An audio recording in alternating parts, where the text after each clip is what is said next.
Gamers. I don't know how this is going to work tonight, or if it is going to work, or if I'm going to have to restart a stream or two. We shall see. I'm trying the whole multi-streaming thing again. I've done this a couple of times over the last year or so, trying to get it set up and working all together. And I have failed in the past, but touch wood.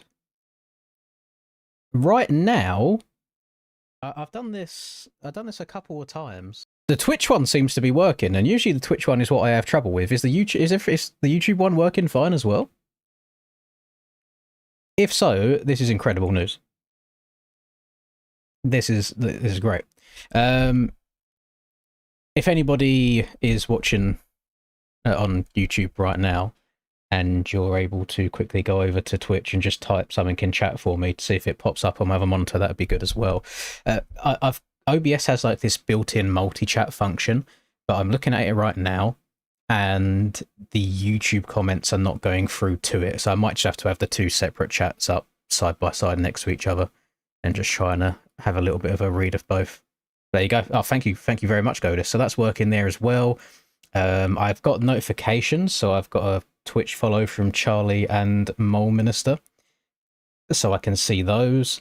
What I don't have, however, is like an alert that pops up on the screen for the Twitch side of things. So if this is all working as intended and we actually get through the next couple of hours problem free, I can get that finally set up for once. But that is a big old W.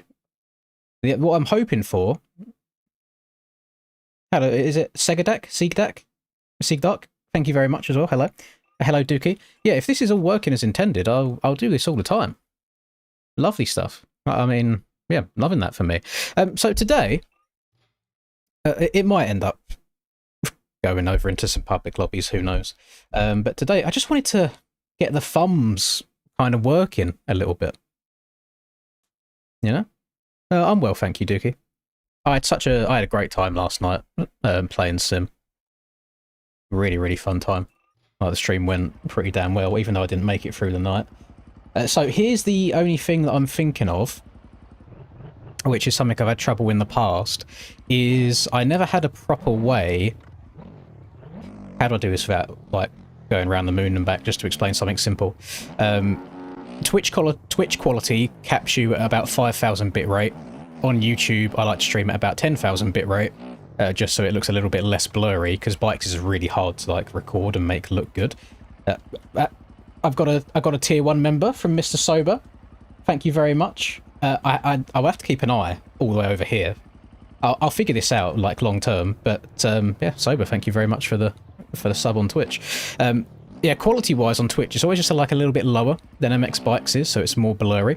So I turn it up more for YouTube to try and make it look a little bit better, but then it just doesn't work on Twitch full stop. And if I wanted to make it work in the past, I would have to lower everything down to the 5,000, which would then make the YouTube side quality worse. But it looks like my stream elements that I use to stream with has had an update recently, which has made it so I can now use variable bit rates as well. So we might actually be fine. We might be good, finally. Thank you to everyone following there on the Twitch side of things. What's the date? You know what? If this all works successfully today, I could just do it on... I could dual stream for the actual race tomorrow as well, and then get all of the notifications and stuff set up for it. I think that would be quite cool. Get people, like, immersed and interactive. But I need to find a way to get the, like, subs and stuff popping up on my screen, or at least, like, an audible sound so I know to look across, so I don't miss anything at all. It has been a long time, Godis, I agree, but I'm glad to have you here. I hope you're doing well. Hope 2026 has been treating you good, and yeah, my vibes are high. My vibes are high. I'm feeling good. You liking more streams? I'm glad you're liking them as well. I spoke to Linda when she got home from work today. Because yesterday I was talking to you guys about it's hard wanting to lock in on the content side of things, but then also spend the evenings with her. Like, you can only really have one. You haven't got one or the other. And she was like, "What's the money looking like over this last month?" And I was like, and I told her, and she was like, "Jesus Christ, Connor, yeah, go and lock in for a while." So I've got Linda's support. I don't think she minds me sitting here grinding out some content for a while as well. So get yourself a woman like Linda. You love it. You love to see it. Nice to have some familiar faces in here as well. So yeah, really the only purpose of playing tonight is trying to get the thumbs back into some more MX bikes, because after my 5 hours of sim last night, like bikes is really hard just to pick up the controller and play again. So I just want to spend a couple hours tonight playing, and then I'll probably play for an hour or so, like midday tomorrow, so then we can go into the aerial round at Birmingham tomorrow night, not being complete dookie, hopefully. That would be good. I think that'd be very good. Very good indeed. Hello, Chronix. Hope you're doing well. I'm good, I'm good. Hello, Grob. Got a whole bunch of people popping in and saying hello. Hello, Ginge, as well. Did you said that you had to drive and pass. You passed it. Well done, Ginge. Congratulations. That's another big life milestone all done for you. Now you just have to be on your best behaviour. No boy racer. No going way over the speed limit. Birmingham.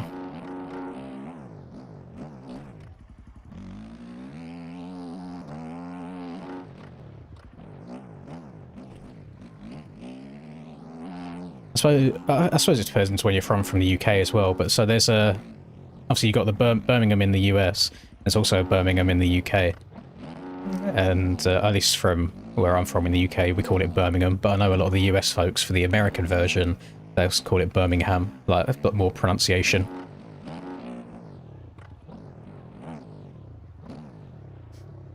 You woke up at 4 to get home by 6. That is certainly a tough and long day. Hopefully you can unwind just a little bit.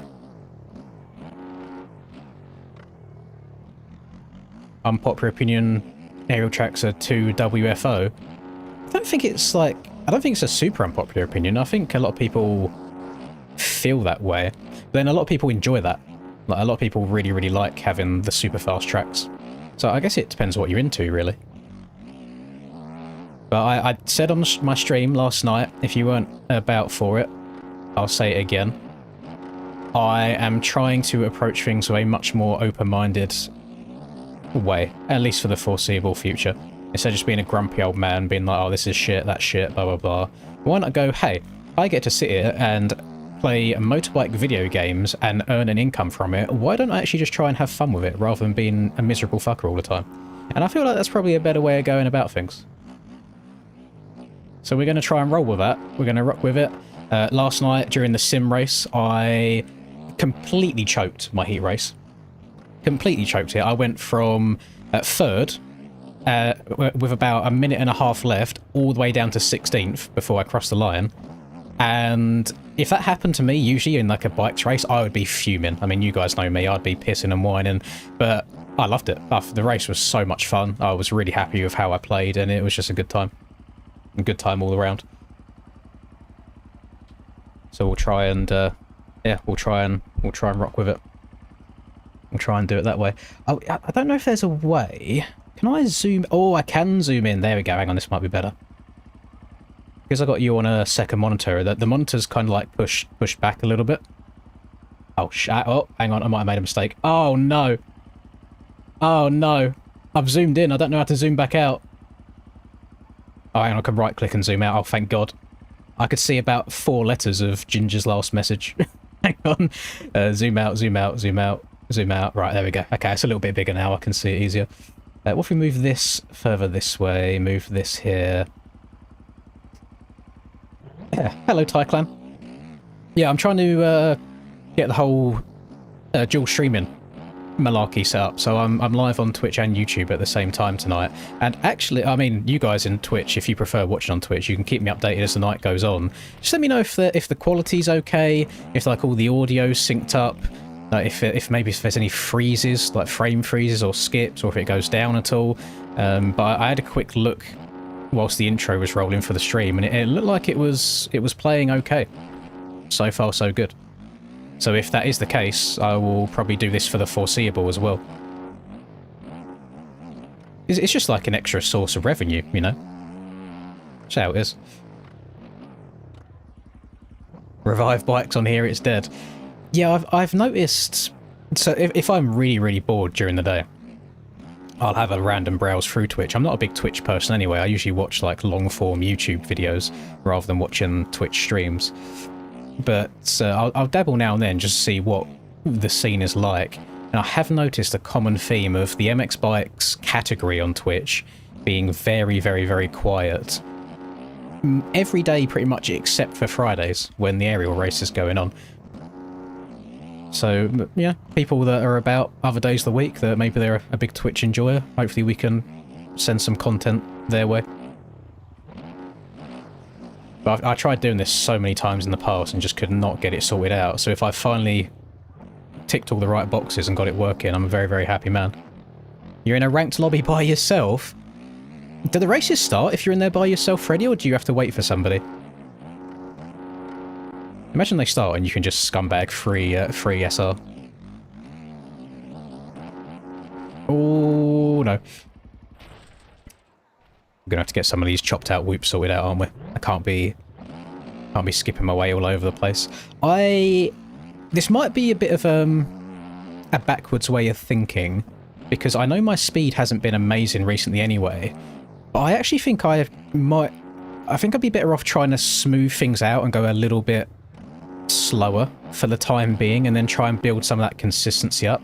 And then once I've got that base consistency back, then I can work on improving lap times.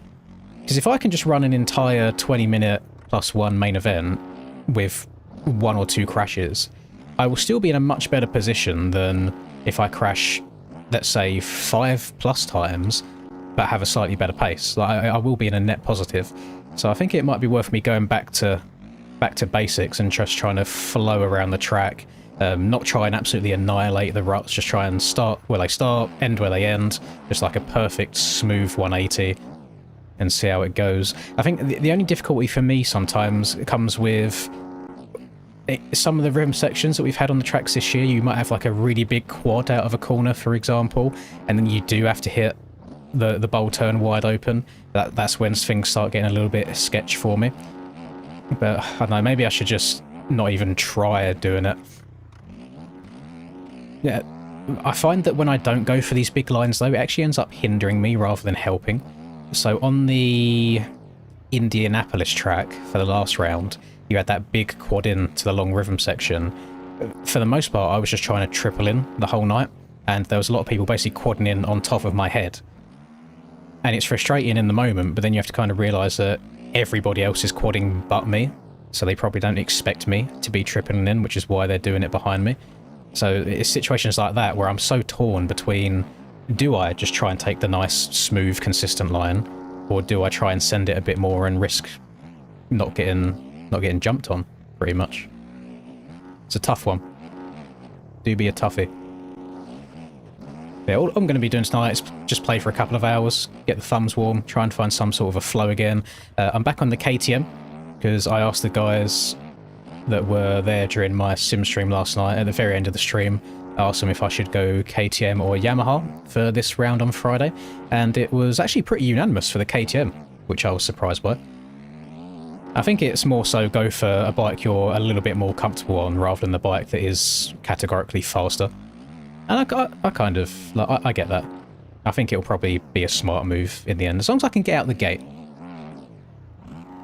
That's the difficult part, and Birmingham has a very, very long start straight, so you'll probably find that I might get a good jump out the gate tomorrow, because I run the 120 rear tyre compared to a lot of people's 110.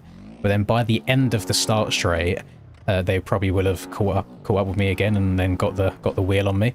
So I think I might have to try and deploy some smarter riding and just check up quite early, see if I can sneak up the inside of people, and yeah, pretty much go from there. I see the issue with people like Rax and people like Chase is they're so disgustingly good at the game anyway that they can ride a slightly slower bike and still dominate. Are you doing whereas I'm washed. on Monday? Holy smiley face emoji, smiley face emoji. Thank you so much, Godis. Holy guacamole. Love seeing the colour purple out the corner of my eye. Or is this more of a pink, isn't it? Yes, I am doing GPs. So, yeah, round 1 of the GPs starts this Monday. Can we get some W's, by the way? I'm a Twitch person as well now. I've got to do the Twitch guy thing. Let's get some W spam in chat for Godis. Thank you very much. Yes, I'm racing the GPs this year instead of commentating, which I'm very excited for.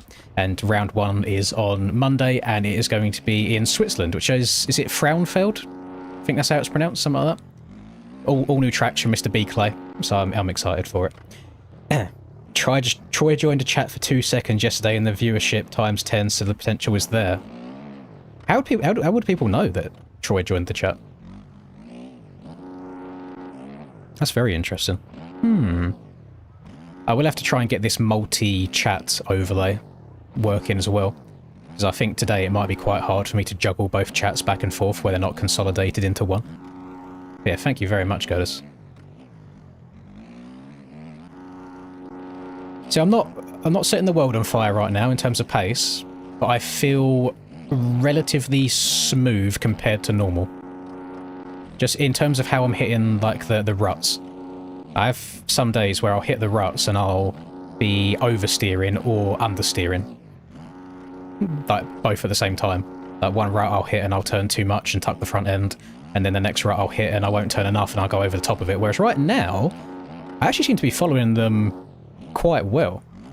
Like, that was so smooth. The ones I struggle with is, like, these super tight insides where you kind of jam in the front end into it. And they are the faster line. So it's difficult trying to get them consistently, though. Very, very difficult. What was I going to do here?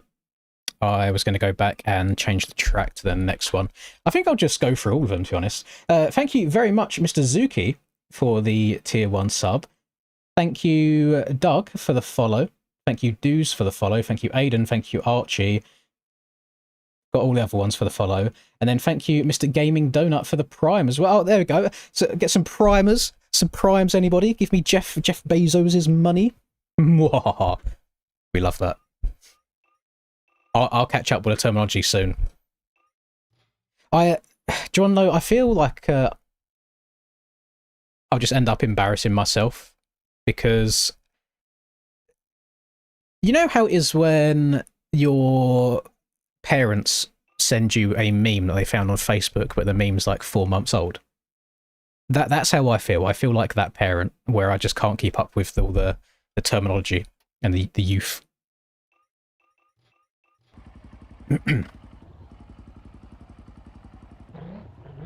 I respect the hustle, to be fair, Ty. I would do exactly the same thing.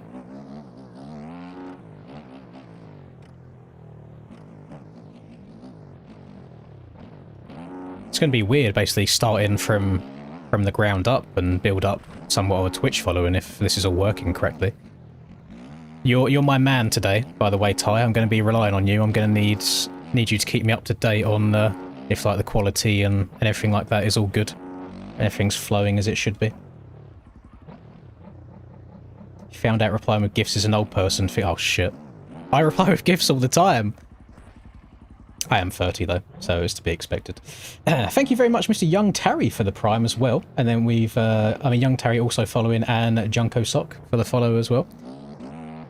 If I miss anything from anybody today, I genuinely do apologise. This is this test has gone much better than expected. I just thought it would fail again, like it always does. Oh, I hear 2 strokes. Opening race this weekend, Earl, for me. If you podium Holy main fuck. tomorrow, I'll do 25 plus B also instead of just 30 plus. Eyes emoji. Or should I say holy fick? Thank you very much, Fick. Nice to have you here again. I really do appreciate that. That's very kind of you. Opening race this weekend, IRL. I hope it goes well, and I hope the weather is good. Also, it's just started getting sunny here for me, so I hope the weather's good for you. If I podium the main tomorrow, you'll do 25 plus. B also instead of just 30 plus. Okay. I'll be honest, as soon as... so where I race, obviously I'm not riding very much at the moment, whenever I do races throughout the year, the age classes don't start until you get to over 40s. So they've got an over 40s class, an over 50s class, and an over 60s class. As soon as I get to that 40-year-old mark, I am 100% going in with the old boys. I will scumbag, I will sandbag as much as possible to try and get myself easier results. Even if there's like 10 people in the class, I don't mind. I do not care. I'll be like, yeah, I podiumed. Which, there was only 3 people, doesn't matter, I podiumed. A lot of the time they kind of bundle the 40s, 50s and 60s together. but they separate them on the scoring afterwards. But yeah, thank you very, very much. Yeah, thank you very much, Terry. Today is just the kind of test day to get the dual streaming set up. I've tried a few times in the past, and it has failed horrifically. But I don't know what I've done today. I think I've pressed the magic button and it's actually working for once. So I'm not going to question it. I'm going to let it roll. And if the whole couple of hours that I'm streaming tonight goes smoothly, then I will go about getting all of the like alerts and notifications set up for the Twitch side of things as well. And also trying to get the condensed chat working, because right now my multi-chat is only showing Twitch. So I've had to separate, and I've got 2 active chats on my other screen at the same time, which is a little bit hard to kind of juggle both of them. So again, I apologise if I miss anything that anybody's saying. Want to know something fun? Of course. I like fun. Hello, Adam. Thank you very much for following there as well. I see Sam's followed over on there as well. I do have a couple of like go-to gifts for scenarios. I got the 50 Cent, the fuck he say me, what he say fuck me for. I've got a gif of like a girl absolutely like screaming her head off if someone says something I don't like, and I'll just do that.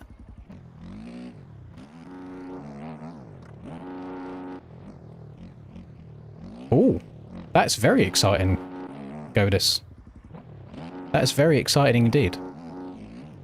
Yeah, I hope that all goes very well for you. What was the line here, gamers? Can anybody remember? Am I meant to quad? No, I think we went inside, didn't we? I think we went inside on off. Inside there, on off, and then triple. Yeah, I think it was, because I remember the first triple stressing me out, because it's like a very precise area you have to land. And then I think we was inside here as well. And then inside, oh yeah, I remember it was very inside heavy around this place. So inside here again. Inside right there. Outside around this corner. And then some of the freaks were able to step onto this table, which I cannot do. So I just hit it normally. No, I think this rut was just whatever rut you fell into. And then try and ride on top of the ruts there to stay super low. And then I think it was also inside here? Yeah, that feels right. That feels good. Inside there. Rally outside here. Triple in. And I don't think I was ever able to quad out, but I know people were. I think that might just be KTM diff though. Right, so I check up there. Oh, still went a little bit long. Sorry, I stretched it out. And then triple to the inside. Double, triple. I mean, again, I feel smooth right now. It's a slow smooth, but it feels more consistent than usual. Maybe it's a honeymoon period, because I got the brand new controller yesterday. So she's feeling locked in. No bad stick drift yet. Triggers are still working as they should do. I only got this to try and lock in for GPs as well, to hopefully get some good GP season results. I should probably do some GP practice over the weekend, shouldn't I? Maybe we'll get some lobbies up, just going through last year's GP tracks and doing some practice that way. I think that'd be a genuinely good idea. And triple. Try and soak that up. It's like inside ruts like that. Like that inside then felt very, very smooth. And I've definitely had bad experiences the last few weeks with like front end and back end twitching in some of these tighter insides. Maybe it's... I think I'm going into them slower. Like slow in, fast out. Like that's just perfectly followed that inside rut. I hate to say it, I'm actually having fun right now. Hello, Cognizant. Didn't do well results-wise in Sim last night, but I had a really, really fun time. Like a really fun time. It was East-West Showdown, so I would have qualified without even setting a lap time. There was only 38 Pro 450s, and I think I was 33rd, so I made it through to the night show.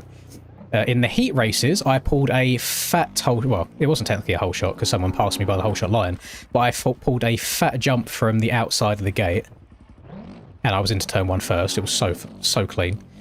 And I battled with the Claire for like 2 corners, and then I was riding around in 3rd for like 4 laps, and then the wheels fell off. started getting the whoops all wrong and crashing. So I went from 3rd to 16th in the heat. And then I got a good start in the LCQ as well, but crashed in the first rhythm section, and it was kind of downhill from there as well. So whilst the results were actually terrible, I had a really fun night of racing. Like, I really did enjoy it. There's a level of satisfaction of like trying to get a little bit better at sim each week. Hello, Mosa. Yes, I am. I'm racing GPs. Oh, you're a Rocket League enjoyer, Ty? Yeah, I've not played Rocket League since September 2023, so it's been quite some time for me. I don't think my thumbs would work anymore. Like, way too high pace of a game for me.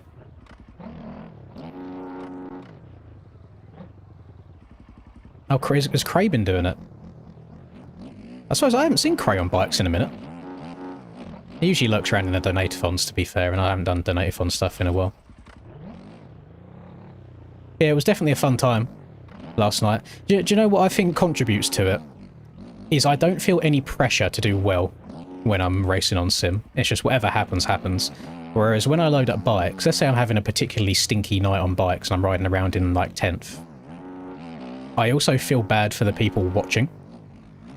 So not only do I feel bad in myself that I'm not being very competitive, I feel bad that people are wasting their time watching me just ride around crashing everywhere. I feel like there's a certain level, a certain expectation to be met. Whereas on sim, I think like I go back and watch it every now and then and see what people are typing in the chat during the actual race. People were loving it. Seeing me barely hold on for my my P3 for a couple of laps. No, I don't do any coaching at the moment, Luke. No, I'm just going to be chilling by myself for a while right now, and then I'll look at... I might look at getting a lobby set up a little bit later on. I need to try and remember how to do it again. Because I had an issue with my MXB server last time I tried. Then I messaged Nico about it, and I have to open a ticket, and I just can't be bothered for the time being to actually get it fixed. So then Mr. Stovepipe hooked me up with a CBR server, and I've used it once or twice, but it's been a long time since last time I set a lobby up, so I need to go and refresh myself. Oh, you jinxed me now, Brock. As soon as you said that, I started casing stuff.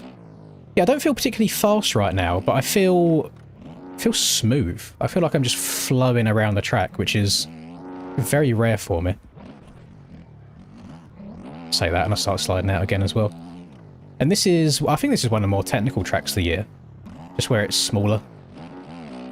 Kind of switching from left to right, back and forth. Oh, go on, step on. Nope. Nope, nope, nope, nope. Didn't get it. Yeah, yeet.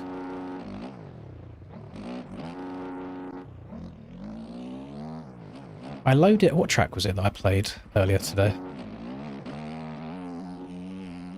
I think it was Anaheim 2. I just went straight to the track once I loaded in. And on lap 1, I absolutely munched the whoops Anaheim 2. I hit them so fast. The bike felt super planted. And then about half a lap later, I thought, oh, this is weird. The bike feels like it's bogging a little bit. And I was like, I guarantee I forgot to put a setup on and I'm running default, so the gearing's longer than what I usually run. And it was. So I absolutely munched the whoops A2 on completely stock OEM KTM suspension. And it done a really, really good job of getting through them.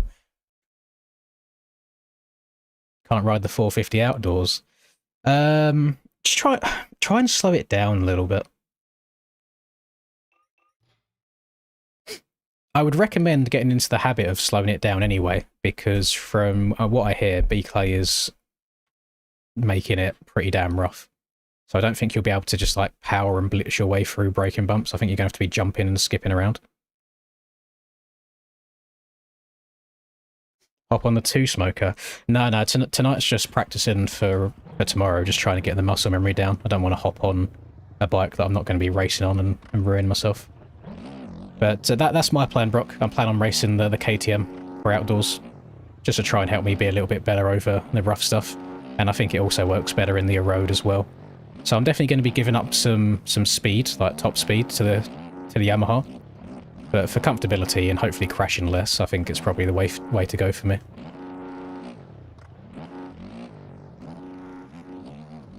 I'm also very torn for outdoors between a 110 or a 120 tyre. But I do feel a lot more comfortable on the 120.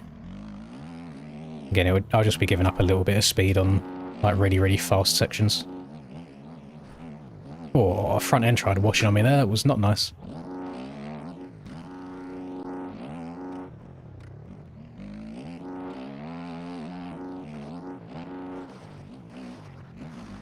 I don't think I've ever taken that rut there into that corner. I usually go far, far outside.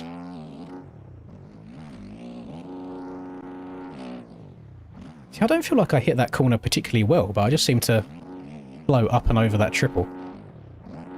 Maybe in the past I was just trying to hit things too hard. No idea. Hello, Dirty Ghetto. Time for you to get some sleep. Got work tomorrow. No worries, Godis. Yeah, thank you. Thank you for your generosity. Nice to see you about again. And I'll see you for tomorrow's stream. I meant to step over that, but I need to not stop in the corner before it so I can get the momentum. This whip section was quite techie at the time. It's hard getting out of this 90 clean and staying on top of them.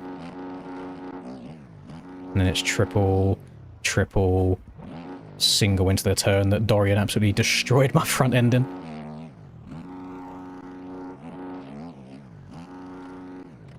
Try and slot into that nicely. Not too bad. This is like a bit of a teaching moment as well. This is one of my biggest issues that I've been having with the tracks this year. So there's been a lot of corners where like an inside rut works really well. And I think I've been going into them, like I've not been going into them at the right angle. So you see the rut kind of starts here. So I should be further over to the right than I am right now. I should kind of be entering it at this kind of an angle to get locked into it smoothly. I've had a really bad habit this year of kind of going into them and slamming into them, which causes the front end to wobble or the back end to then step out. The main reason I'm entering them wrong is because I've been having a hard time.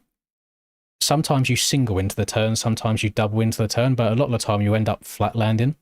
So I've been having a hard time timing my scrub on the jump before, but also turning the right amount. So obviously I'm turning left here, but I'm scrubbing at the same time. So trying to scrub the right amount whilst also turning left I find hard. So sometimes I'll scrub a little bit too hard and I'll land over here. Sometimes I won't scrub hard enough and I'll land over on the right side. But it's really, really important that you try and open up this corner as much as you can. So you can see I've gone in too early. So my back end, you see that little bit of a slide there just as I get into it? As the back end just slides here and slots in. That slide then caused my front end to get a little bit wonky, which then caused me to start wheeling as I come out of the corner. Whereas if I would have entered here instead, that back end slide would never have happened. So I could have been then smooth the whole way around and would have had a better run up and over the finish line. But all because I entered one bike width too far to the left, that made the whole rut a lot more sketchier for me than it needed to be. So it's like as soon as that slides in there, then the suspension compresses hard, then it rebounds, and then it slides all the way out again because I've not followed it smoothly. So there's just such precise. I don't even know the right word for it. You just have to be like really, really locked in and just be entering and exiting at the perfect moment, which is why I find the really, really fast boys right now to just be that much more impressive, because they're doing all of this really high precision at just disgustingly fast speeds. Whereas I think in years past, where I was, like let's take 2022 for example, when I was quite dominant, I'd have whole main events where I wouldn't crash. But it's because I'd be doing everything smooth but slow. Whereas the game's changed now to where it's smooth but disgustingly fast at the same time. So it's really hard to try and keep up with all them guys. Thank you, Fluffy Duck, for the follow on Twitch. Oh yeah, you are meant to quad over that. I didn't hit that particularly well. Yeah, that is a good point, Ghetto. It is hard on the ruts like that start halfway around the corner. It's almost like you have to start out super wide and then turn a bit before you even get to it to get your bike set up at the right angle beforehand. Hang on, let me read this from Colton before I read it out loud. I've seen half of it, this might be crazy.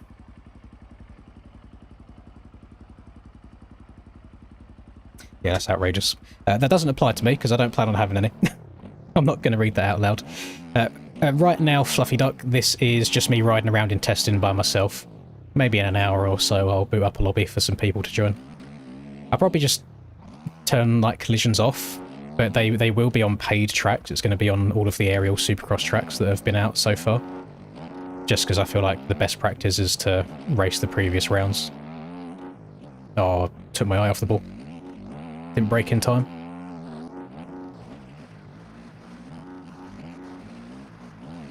I think that's all I should try to do today, really, is just try and work on following ruts the whole way around.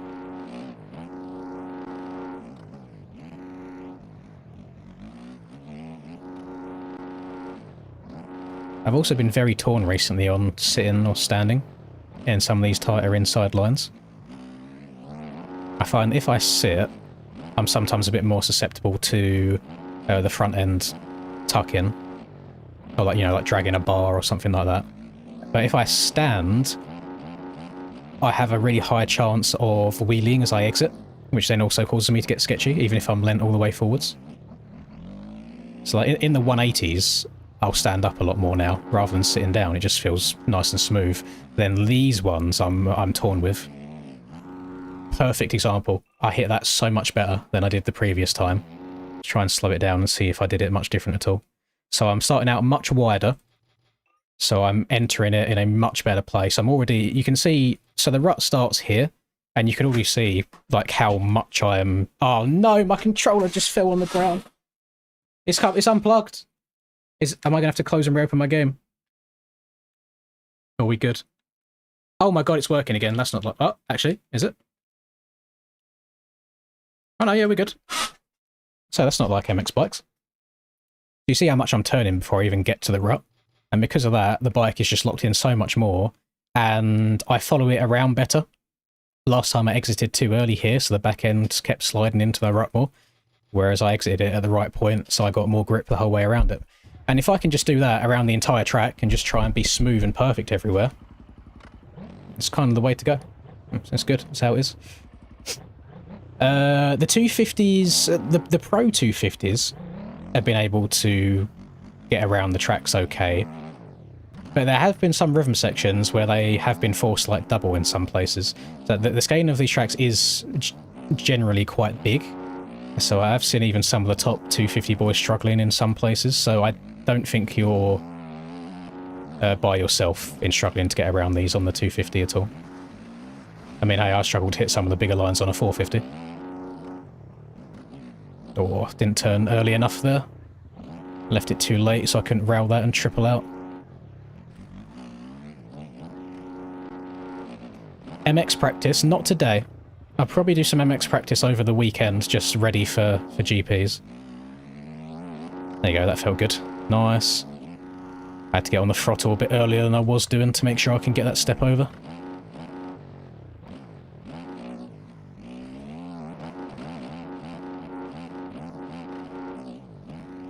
It's quite hard timing that triple there. It's really easy to overjump it, and then also easy to come up short if you don't get the best run through the whoops. Oh, perfect. So much better. I feel like I'm just trying to be more patient going into it. And the other nice thing is where I've got a new controller now, I can actually have throttle control again. My old controller, the right trigger was like super loose. It had no like... You basically didn't have to put any force onto it. As soon as your finger touched the trigger, it was all the way down. So I couldn't kind of go quarter throttle, half throttle anywhere. So I think I was lighting my back end up very often.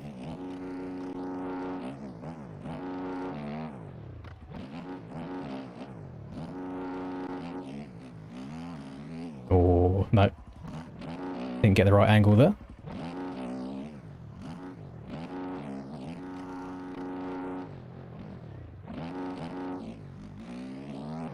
Oh, I've entered them whoops all kinds of sketchy. Save it.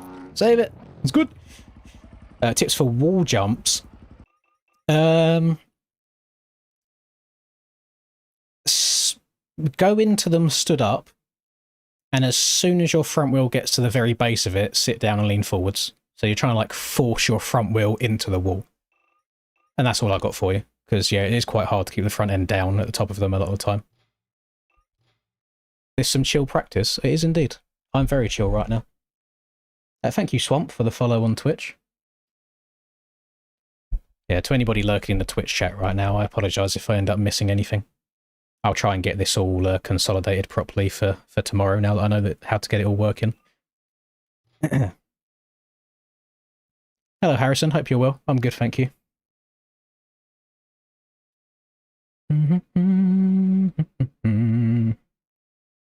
Well, I am of the opinion, Brock, when it comes to the KTM versus Yamaha debate. And I mean, Chase has proven this many times, that you can win on the KTM. You just have to be, like, good on it. And I do think the KTM has a better chance winning outdoors than it does indoors. But, like, the rough stuff plays into its strengths a little bit more. Whereas I've never found like a Yami setup for me outdoors that I feel super, like, comfy and plush on.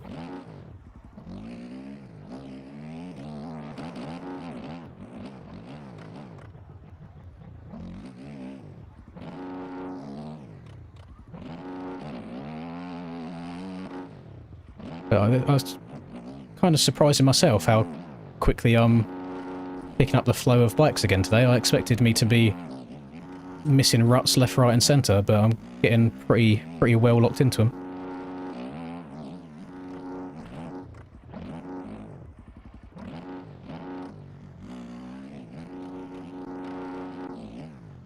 I always struggle with this step on off here. You kind of have to ride the top of the rut, and it's very techy. No scumbag lines, we don't miss out jumps. We hit the track as Stone Rider intended.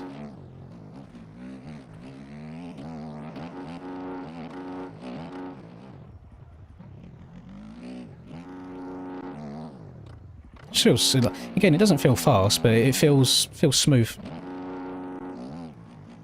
And I've definitely been missing some smoothness from my riding for a while. Maybe I should have stuck to the KTM all along, since that's what I was on at round 1 and I ended up on the podium. And I kind of started messing around and switching things after that. I think the way I have to look at it is not everybody can win.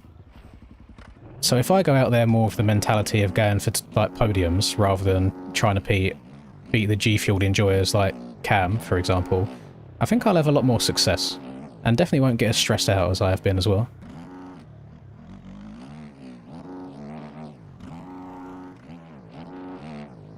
I could pop another G-Fuel today, but I did have a monster earlier. Don't want to be going crazy on the caffeine again.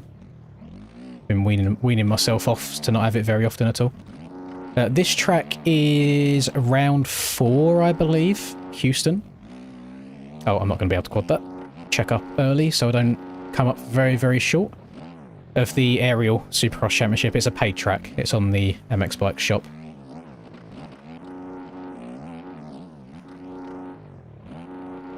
Oh, gotta remember, you need to check up a little bit for that step off. Can I triple from the middle rut? You can. On, off, check up for this triple. So then you can get this triple clean. Oh, I've gone too long. Oh, weird rebound. It's fine. Straighten up the handlebars before you come into land and the bike should be able to sort itself out. Didn't really enter that rut at the greatest of angles, but it worked out fine. Try outside this time. Oh, scrubbed it too hard. Scrubbed it way too hard. Sugar-free? No, it was a Mango Loco. So like the most sugary one you can get. The track has... wait. The track has to be obliterated for you to like the KTM. Splash, what was you riding in that Kevin Fuela Ironman race that we did? Because I remember you saying after it that you didn't like it, and then you switched to the other one and went quicker straight away. And I can't remember if you was riding the KTM and switched to the Yami, or if you was riding the Yami and switched over to the KTM. Would I recommend having auto sit and stuff off all the time? I'll show you what settings I got right now, Fluffy. What I would say is if you are newer to the game, turn a few things off to begin with, and then I feel like you'll be better in the long run. Because there's a lot of people that will run with like lean help, for example, and sit help for a really long time. They'll get to a certain point and then they'll kind of reach their top speed. And then they turn it off to try and get quicker again, and they struggle even more after that. This is what I run. I've got automatic clutch just so I don't stall when I come to a stop. I've got automatic dab, which I actually don't know how dab affects the actual riding. I think it's for super, super low speed stuff. And then I've just got the automatic tyre change. So anytime I go back to the pits like this, and then I go back to the track, it just refreshes my tyres and gives me, I guess, just new tyres. Oh, I mean, I'm the same way, Brock. Like, I think that's why I get so frustrated on race nights, is I miss that feeling of winning. I think I also need to accept that I don't think it's going to happen anymore. There are younger and more talented and just better competitors than I. I feel like I've had my time. I need to accept that. Why does no one run shift help? Can't really show you whilst I'm riding the KTM right now, because the KTM has quick shift. But the issue with shift help, I'll try and demonstrate it to the best of my ability. If I'm riding along a straight, and I'm using shift help, if I shift up to second gear, the rider takes a second to shut off the throttle, then it lets you shift, then it lets you get on the throttle again. So every time you're shifting, up or down, you are off the throttle, even if it's for half of a tenth of a second. If you're doing that multiple times per lap every lap, you will be losing time in the long run. So you can run shift help. I run shift help still when I'm riding like the Yamaha, for example. But I will try and time my gear shifts to when my wheels aren't on the ground anyway, so I'm not losing time. Like, I'll time it if I'm maybe hitting some braking bumps, or if I'm exiting this corner here and I'm hitting this triple, I'll shift in the air from second to third, ready, so I'm in third on the straight. What I won't do is land in second, then shift to third while still being on the straight, because that will be losing me time. So you can run shift help no problem and be fast, you just have to be smart and preemptive about where you're changing gear, because the time does add up. But that's another reason why I enjoy the KTM, is you don't have to run the shift help at all, you can just bang up the gears as quickly as you want to, and there's no delay in the shifting at all.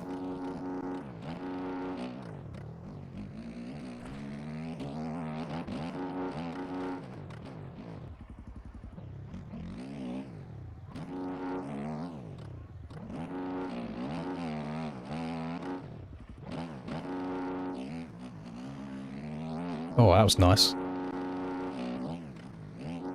Any cons of having shift help off? Depends on your riding style. Well, and what bike you ride. So if you're riding a Yamaha, for example, which doesn't have quick shift built into it, if you have no shift help on, you either have to shut off the throttle yourself every time you want to change gear, or you have to put in the clutch every time you want to change gear. So it is harder to do.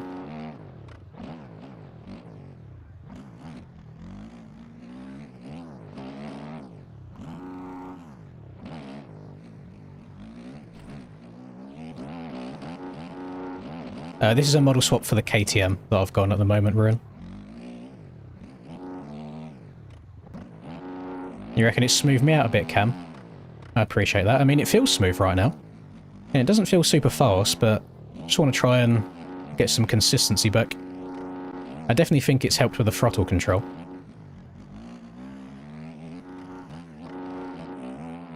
Now I can kind of half and quarter throttle again. I'll, where is it? Let me see if I can make my face cam bigger and see if I can show you the issue I was having.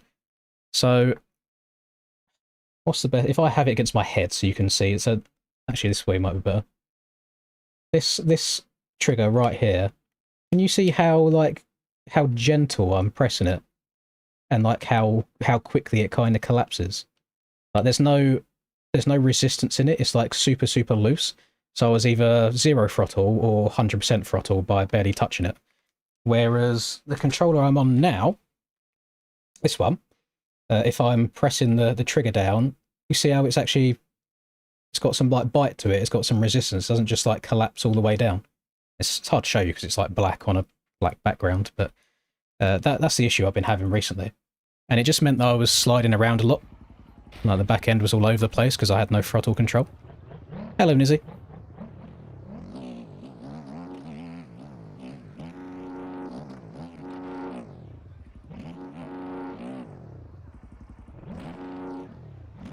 But serves me right for buying a refurbished controller rather than just getting a new one.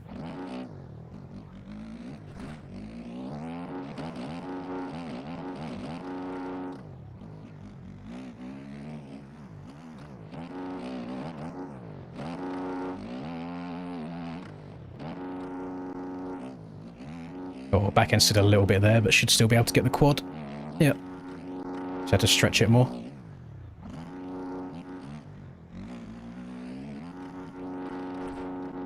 Oh, definitely trying to scrub that too much.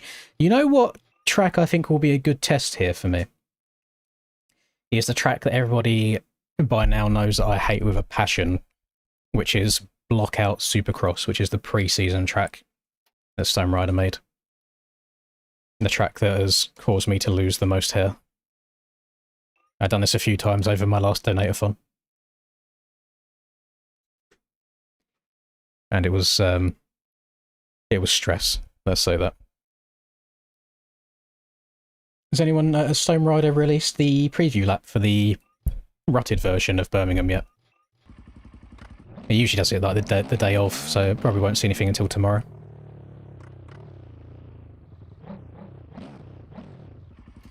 Right. This is going to be the true test on if I've smoothed out at all, is hitting like inside ruts like that. And then trying to get like big quads out of these corners as well. Not terrible. I've definitely been worse. Oh, I've missed the inside rut though.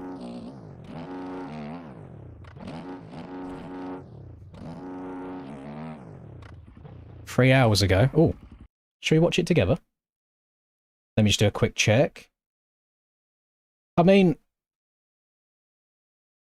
Oh, sorry, hang on. Let me quickly read Twitch chat a little bit whilst I've got all this up.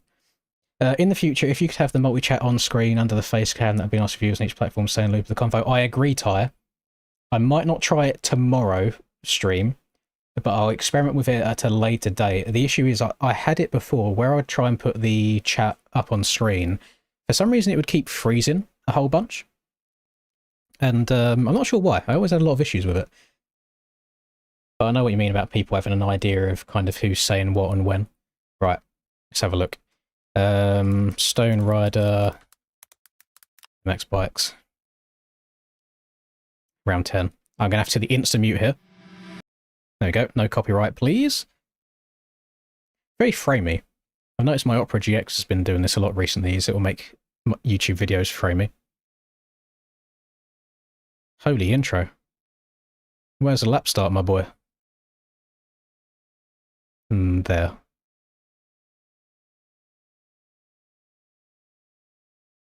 Holy overjump on the finish line as well. Sony, what are we doing? We got to lock in. Right. Finish line. Very, very tight inside there. I'm going to pause a lot on this and try and give my thoughts. I'm trying to remember what's what. So this rhythm section is single table. Do we think you're going to be able to rail this outside and step onto the second table? What's the face of this jump look like? Actually, it looks quite steep. Yeah, you might be able to. So you might be able to go from here all the way onto here. So on and off, triple in. I think we're probably going to be landing on the inside rut here and doing a little tyre tap action.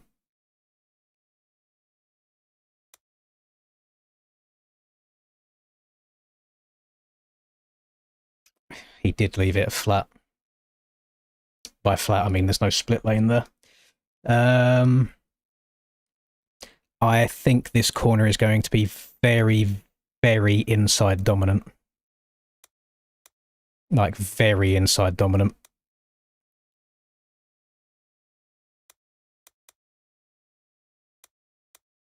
And then very inside wall dominant there. Oh.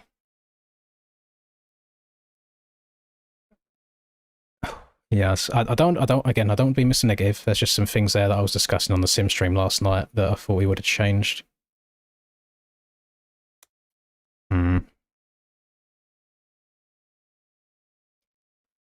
See, on the sim version, these 3 jumps here are built up more, which, so the inside here was lowered, so you would go roll double, or you'd go outside and triple. Whereas right here, because you've got this absolutely gargantuan rut, you're just going to be going here and getting the bike cranked over. And there's no downside to it because these jumps are really, really mellow. You sent me a Prime? Did I miss it, Nizzy? Oh, thank you very, very much. Yeah, I apologise if I miss anything on Twitch today.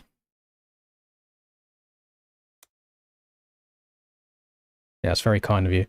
Do you reckon we can quad in here? I've only been tripling in on the smooth versions of the track that I've played. And he does start out quite wide. Yeah, I think that's quadable. So I reckon quad, triple to downside this. No, but then you'd be single into the turn. So I'm not sure. Row that. The whoops do look pretty straightforward. The whoops look quite mellow. So it's triple, that's triple double. You see, yeah, I think outside's going to be the move, because if you're blitzing the whoops, it's going to be quite hard to get slowed down for the inside in time. So you may as well just blitz the whoops faster and then rail around this outside here. Then triple, double, probably to the tight inside. Yeah, either inside or second rut. Probably tight inside at the end of this straight as well, because you just have a small double afterwards. And then finish line. Yeah, that's a tough one. I do think that stepping onto the second table out of this first left is going to kind of make or break your qualifying laps. That is a tough one. Thank you very much, Flawless, for dropping me a Prime on Twitch as well.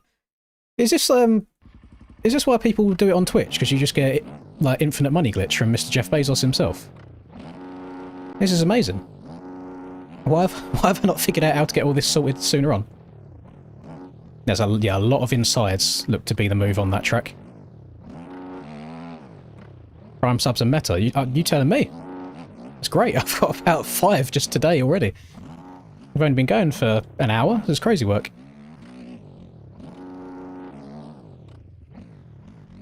Oh, I didn't hear that well. Still get the triple? Something's going... Oh, hang on. Let me press. There we go. Got my overlay. Something's going on because I had to... So that rut and the triple in that I just hit there over to the left, I used to have to hit that rut so hard to try and get the speed and the pop to get up and over that. But I even messed up the entrance to it that time around and still floated over it no problem. Oh no, maybe I'm just having a good MX bikes day. Maybe focusing on being smooth rather than trying to hit everything 100 miles an hour to try and keep up with the youth is doing me well. Like that inside was so smooth as well. James, what's going on? Who am I? I'm possessed. Oh, I don't think I'm going to get this quad out. I was quite high on the rut. No, that's fair. I didn't start turning in soon enough. I know the mistake that I made. Really need to be hitting that inside rut there. That's true. Yeah, you can... Actually, I don't... Am I able to... I'd have to look into this. Because I know on Twitch you can play music, and on YouTube you can't. But I'm pretty sure you can set it up to where Twitch hear it and YouTube doesn't, even if whilst you're dual streaming. I would have to look into going about doing that, because I would love to listen to music while I'm playing. I think it'd be great. I feel like it would help me lock in a little bit more. Am I going... Yeah, I think I do want to go double triple, because I could line up for the inside better. I think you could jump to the second table after finish. I'm thinking so, Miles. I do think we can.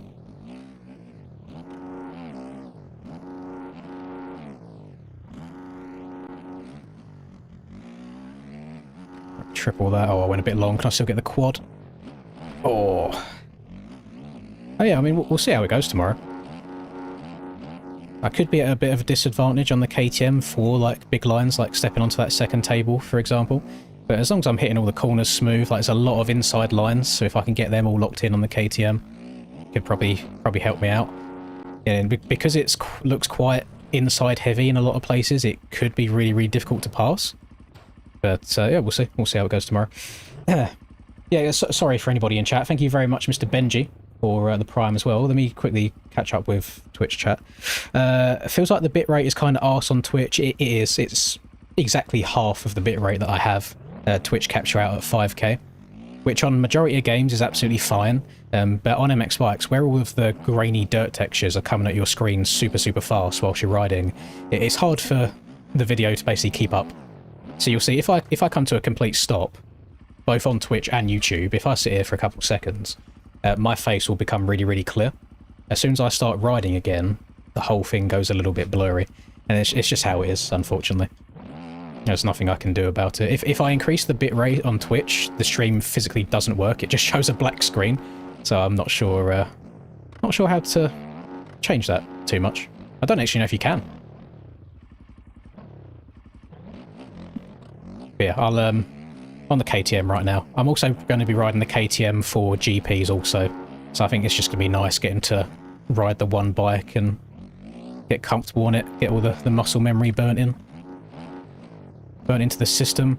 What's nice right now is because of this schedule of everything, I can play... So I can do my sim races on Wednesday. I then have Thursday to get used to bikes again. Race bikes on Friday for Supercross. I then have the weekend to do some outdoors practice on bikes still. Race bikes on Monday. And then Tuesday, I can get back onto sim before the sim race on Wednesday. So it's like I technically haven't got to switch back and forth loads. As long as I just give it a little bit of practice the day before on each game, it should be okay. No, I still haven't watched the Oxen races, Freddy. See, I stood up then and that actually felt pretty damn good. What if I stand up on this one? Okay, it felt a little bit unstable.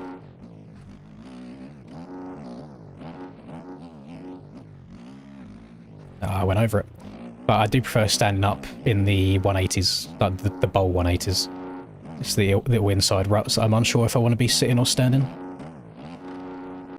Yo, yeet.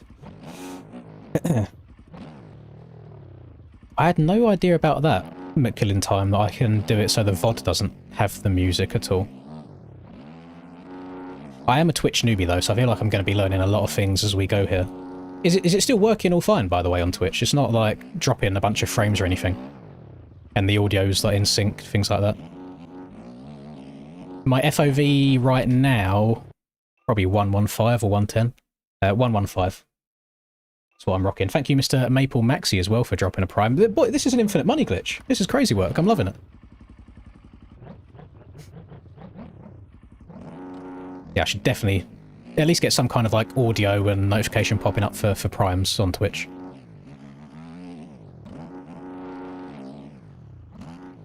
Nobody mentioned it to me last night during the sim stream, but when I was watching my heat race back, because, you know, I actually had fun on it, I saw the audio was out of sync by a little bit. But what I also noticed is that at the very start of the stream, the audio is okay. So it looks like what happens is, as the stream goes on over the course of a couple of hours, the audio gets delayed like a tiny bit more and more and more and more, and then it might only be out by a tenth or 2/10. But at the start of the stream it's fine. I don't know how to stop that from happening at all. Unless every couple of hours I just kind of check in and add an audio delay so it's actually in sync with it again. But it seems like it resets every time I stream, so if I get it perfect for one stream, it kind of changes its timing for another. Oh, is the bitrate bad on DayZ as well? Okay, it doesn't sound like it's anything I can kind of tweak my end then, it's just kind of is what it is. The other, I say it's a bad thing, I mean, for the actual streamer it's a good thing, but the viewer experience, it makes it worse, is on YouTube, if you wanted to, you could stream with 0 ads. I'm not going to, because obviously I still have bills to pay and this is my job. But on Twitch, you don't even have that possibility. Like, you always have to have some form of ads. I think the minimum amount you can play is like 3 minutes per hour. And it's all like, all automated. I think on Twitch I'm rocking 5k at the moment. I think last time I tried 6 I had issues, but I might have just done something else wrong at the time. So I think I'm rocking 5 on Twitch, and then I'm rocking 10 on YouTube.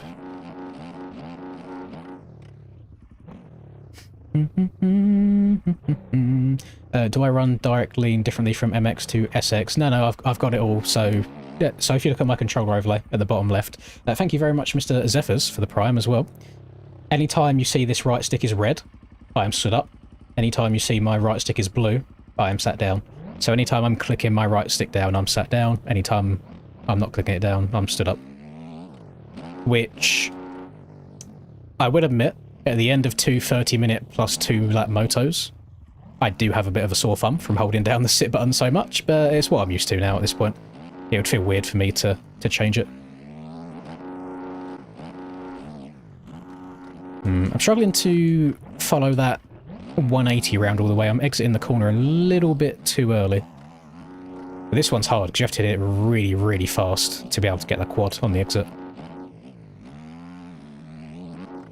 There we go. Nice. And then little inside double, triple, scrub this triple, quad all the way out. Hit that one smooth, triple, oh, I've overjumped it. Oh, no good. No bueno, not if you have an ad blocker, that's very, very true. That is very true indeed. Yeet. Google Twitch VOD split audio and you find how to set up the music in your vids. Okay, thank you very much, McKillen. I feel like I've got a whole bunch of things I need to set up now that I've actually just got the base stream working across 2 different platforms. Oh, back end stood out. Oh, transfer! Call me K-Dub. Got a little bit too high in the ruts, so the back end fell out of it. Got high on that one as well. I'm not turning enough right now.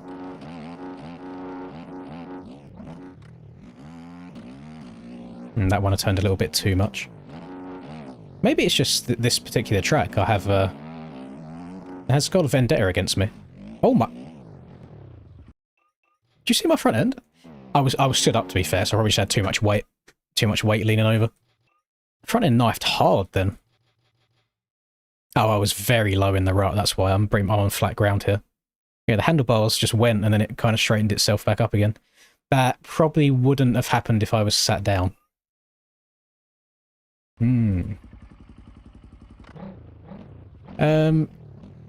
Yeah, I mean, I'm at this point now where I can enjoy both games simultaneously, like sim and bikes. Yeah, like a better or a worse will always be personal preference and just what you're into. But I can definitely just enjoy both games together.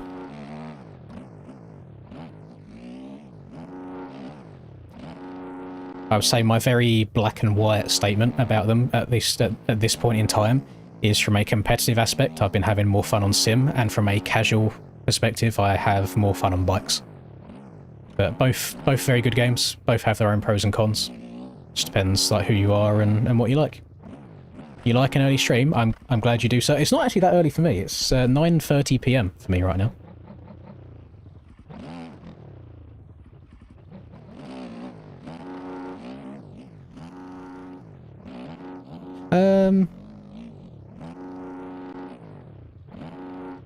I suppose, wait, what? Did the clocks go back or forwards for America? I know you guys had daylight savings recently. So we haven't had ours yet, but when we do, it will be an hour later for us, so it would be 10:30 for me. So actually, no, yeah, the stream might be earlier for the Americans than it usually is. Stream at 936p. I've never heard of that in my life, McKillen. You're giving me a lot of things to investigate here. Yeah, I'll have a look into a bunch of things. And just a big old Twitch newbie.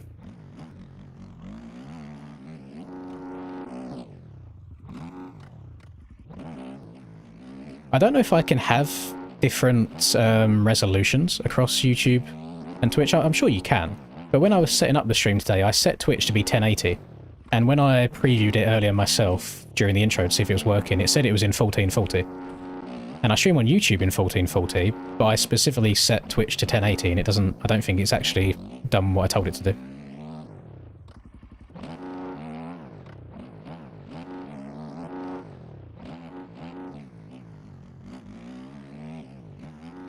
Can you quad? No, no chance. Well, not for me anyway. I was nowhere near. I know I hung the back end up a little bit, but I think even if I got that perfect, I don't think I would have quadded out there. So double in, triple to the inside a little bit more to get into that rut nice, to then triple that, to then step on, step off, follow this outside rut, don't fall out of the top of it, scrub that a bit to then get this next quad, up to the top of this, try and get the bike in a straight line for the whoops. Try and jump far left here to open up this corner as much as you can. Apex inside to outside, come out wide so you match the angle for the rut in this inside. Check up, smooth on the power. Float over the finish. On, off, go really far left to open up this corner. Follow that rut all the way, seat bounce the crap out of that. Oh, scrub that triple too hard. Too close to the inside here, it's fine. Scumbagging it, still making it round. Triple, quad, jump really far to the left to open up this one. Try and stay low off of that. I went too far again. Oh, yeah, I'm not going to be able to get the quad into the corner. You want to quad to the inside. Scrub the double, scrub this double. Triple to the next inside. Little tap over that. Float over the table. Stay far inside, stay out the rough stuff. Double, triple, back to the inside again. And that would be ideally what you want to do to get a smooth lap. It's just trying to put it all together. That's actually quite difficult to do. Yeah, last... It's either 2 or 3 races has been absolutely fine for the aerial servers. No getting booted offline at all. Oh god, we're switching all over the place. Yeah, yeet. Thank you for the follow, Mr. Craft. Hope everyone is good on the YouTube side of things.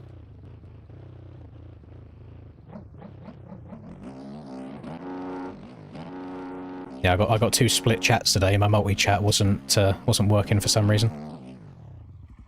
Actually, I could try and refresh it quickly. Maybe there was just a delay to begin with.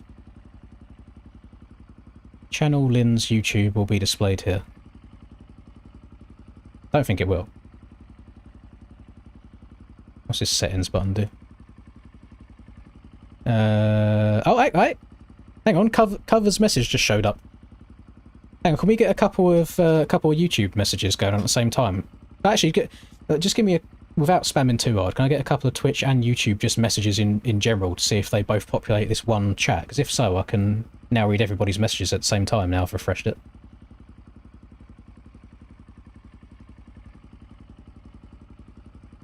I think we're good. Yeah, I think we're working, gamers. I think we're good.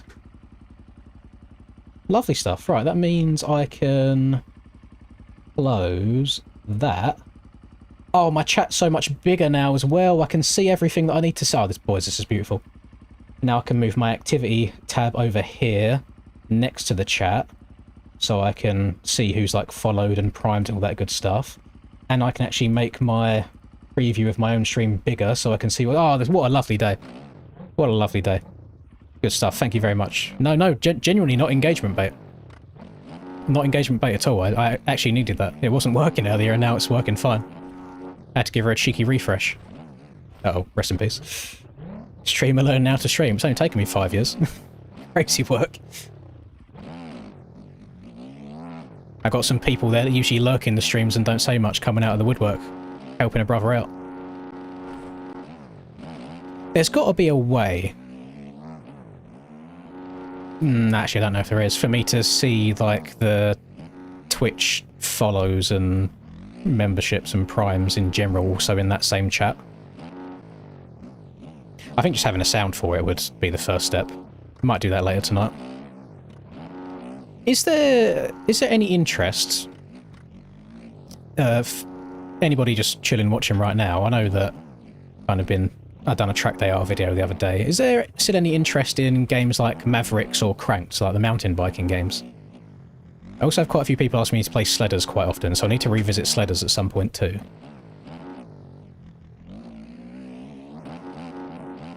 I have a fun time on Cranked every time I play it. What you don't see is how much editing or how much cutting out of crashes I have to do, because that game is really, really difficult to go fast on. And then I think Mavericks has changed quite a lot since I covered it last. They're very, very active on their Instagram page.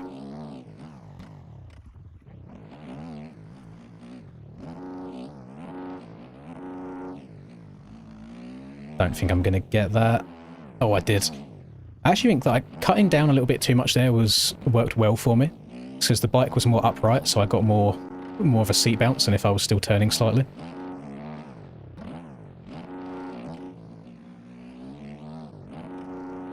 That's nice, and then triple. Nice, quad into the inside. Move in, gentle. Double, double. Triple into here. Oh, it's leant over a bit much. Tire tap, save it. Nice. Double in here, triple. Oh, I'm going to miss this rut again. It's alright, I saved it, brought me back. Then step on, off. I'm a little bit far to the inside here. Ah, yeah, I didn't get the angle for the rut right at all. Cranked added a Red Bull hardline. Ooh, hardline sounds good. Hardline sounds very good. Yes, Fluffy. I am the minority when it comes to holding down the right stick. A lot of people do click it. Yeah, Sledders is still very much like a sandboxy kind of game. I don't think it's ever going to have full-on like race tracks. I know they've got waypoint racing, unless they've changed it since last time I had a look. Let me load up the smooth version of Birmingham and just see what we're rocking with. Go on iRacing. I mean, I've got the steering wheel and pedals right there behind me. But something that I very quickly discovered in my 1 month iRacing stint that I done a few years ago is that whilst I might have good throttle control on my hands, I have abysmal throttle control on my foot. I lock up the brakes and accelerate too hard all the time. This HUD is... Let me make sure it's a bunch of letters. So let me make sure I get the letters correct. And I'll show you. So instead of having Max HUD installed, I have got MXB MRP3 installed. This one. So if you go to MXB mods and you hover over other and you go down to plugins, then it is the top one right here. And it's a bit more in depth than Max HUD is, and it gets more updates than Max HUD does as well. So that's what I'm rocking right now. I also did find that in iRacing, I didn't spend a bunch of money on all the different cars and tracks and stuff. I'd done a lot of the Mazda MX-5 races. And the amount of times I would just be holding my line and someone would go for like a really aggressive dive bomb and I would lose like safety rating because of it. And I'm like, brother, what's going on here? Are you doing me dirty? People were killing me.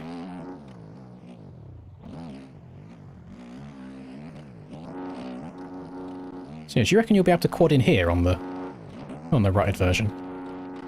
I wasn't particularly close there, but then again, I am a skill issue.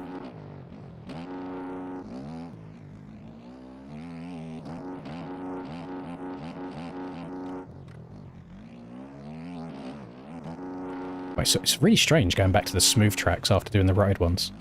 I feel like I'm slip and sliding all over the place.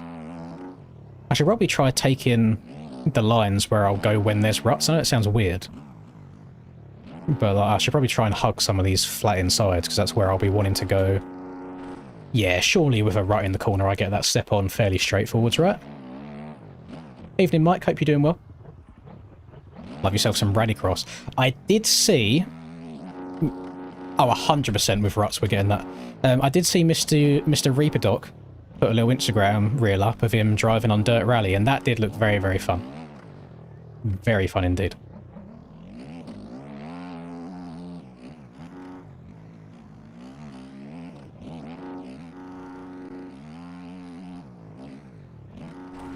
Oh, a little bit techie there. Practice alt lines more often. You are true. You are correct. Yes. Thank you, AJ. Do you still do the one-on-one CL? What is that website? No, they Hope all is well, fam. Yeah, I don't even know if the website is still up, but I know that Nico, who ran the website, said that it's not like a thing anymore. But I've not been on the website itself in months, so no, I haven't done any coaching in a very, very long time. But I am well, thank you. I had a little bit of a downer, like 2 weeks or so, with you know, attending a funeral and then being a bit mopey after that. But it's given me like a new outlook on life, just trying to be a bit more positive about things. I had a great stream last night playing some MX Sim. We've had a nice chilled stream so far today. I've finally, after many attempts over the last couple of years trying to get multi-stream working, it seems to be working okay today. So it's good. Vibes are good. I hope you're doing well also. Loving life. It's good stuff.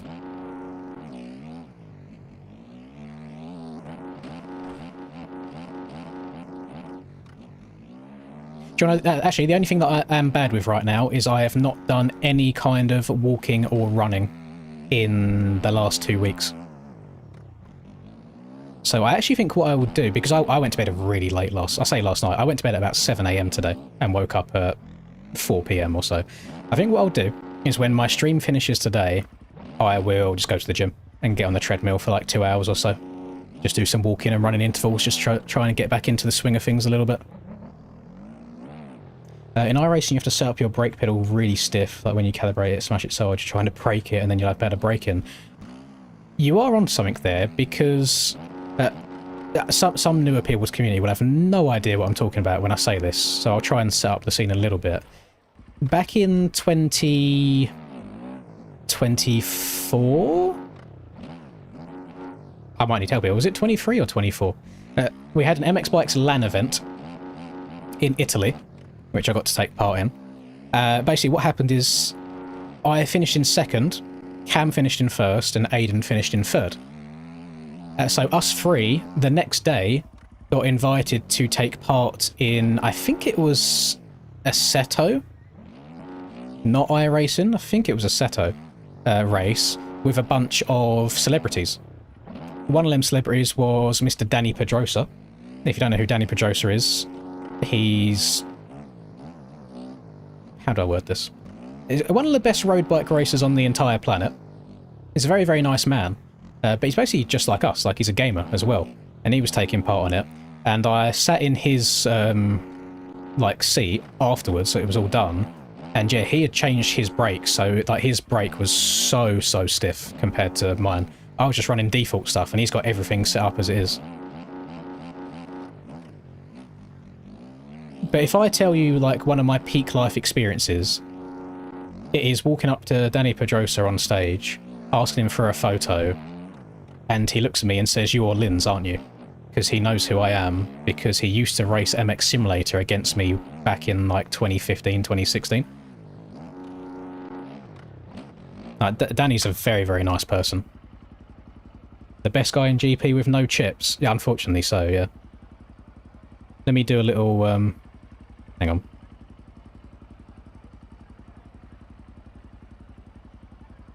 Just so we can clarify, I'm going to do a little claim to fame quickly.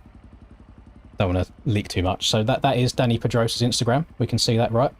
If I go to the profile, 1.3 million followers.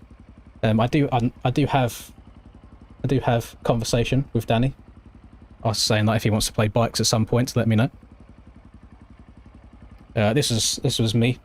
Danny came up to me after the driving and racing was done, just for a chat. So he's a very nice and very normal person. And there is people that say don't meet your heroes, but Danny was very, very lovely. I got all the time in the world for him. He's a very nice guy. We was backstage when they was doing all of like the announcements before it actually happened. And my dad is like the biggest MotoGP fan on the planet, and he loves Danny as well. And I video called him and gave Danny the phone. So my dad's just like gobsmacked. He's sitting there on the other end of the phone to Danny Pedrosa, just talking to him. And Danny's lovely. is a nice person.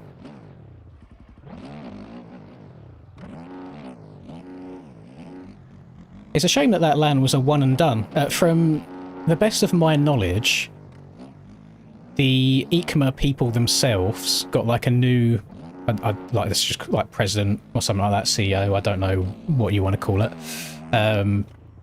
But they basically wouldn't help with any of the funding at all, so we would have had to pay for it all ourselves. And I don't know about you guys, I'm not paying thousands of pounds just to go and play MX bikes. I don't know if it's worth it. So it was nice the one time that it happened.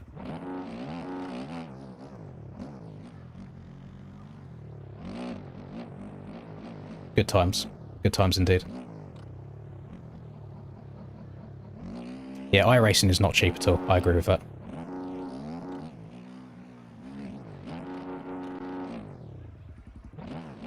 I'm struggling with that triple in a little bit there. I think it's the angle of the jump. It's giving me some strange pop.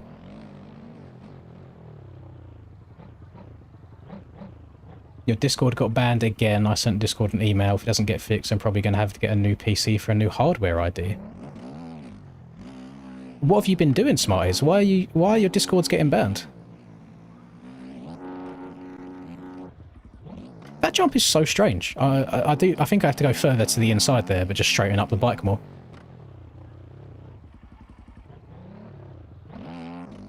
Jarvis nice in person as well. That's cool. Yeah, I mean, we have to remember at the time is they are just people. Like, sometimes celebrities can be a bit up their own arse, but then I think also sometimes people catch them at the wrong time, like if they're having a stressful day and not wanting to be spoken to.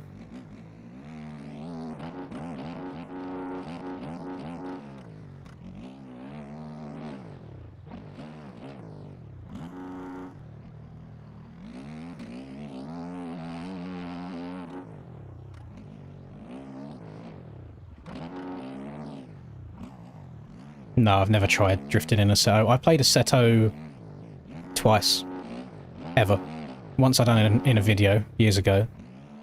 And I'm pretty sure I was on a controller, not steering wheel. And then the other one was for that event that I just pulled up on my phone. Can confirm that MX Bikes Cam has punted Antonio Cairoli in some kind of racing truck at a LAN event. On a Seto Corsa.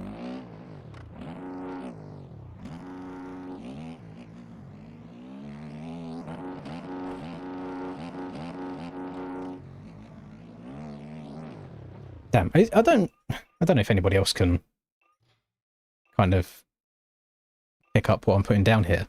I find these flat tracks very, like, they get boring very quickly.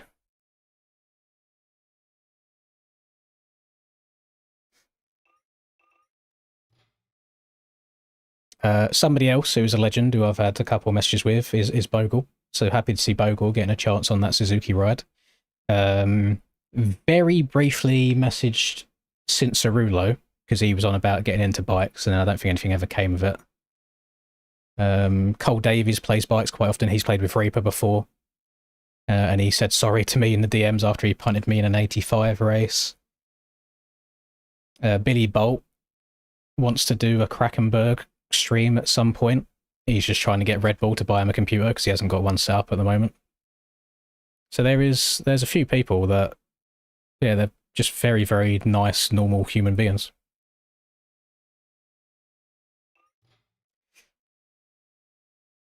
You sent me a message on Instagram, but I guess you don't read that. You are correct. I'm really bad for it, unfortunately. Sorry. Do I do any coaching, or is anyone in the community doing them? I don't do them anymore. The first person that comes to mind that does do them, and I feel like I should earn a commission at this point. I sent a few people his way. Is Aiden, UK Aiden MXB. I know he does one-on-one coaching. Yeah, Billy's nice. You know who else is really nice as well? I don't know if anybody... Did I ever post a YouTube video of me test riding the Ducati 450s? Or did I keep that for Instagram? Can't remember. But me and BP went and done a test day on the Ducatis, and Scott Redding was there riding them as well. And Scott's a very nice, normal person as well.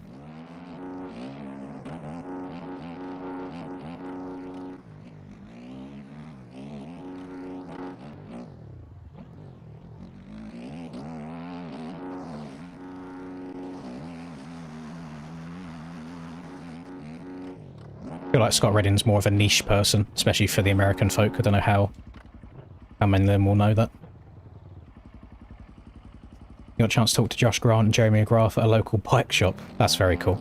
See, I feel like when you meet people in that kind of scenario, if it's not like super, super busy, it's not like a big event or anything like that, they've got all the time in the world.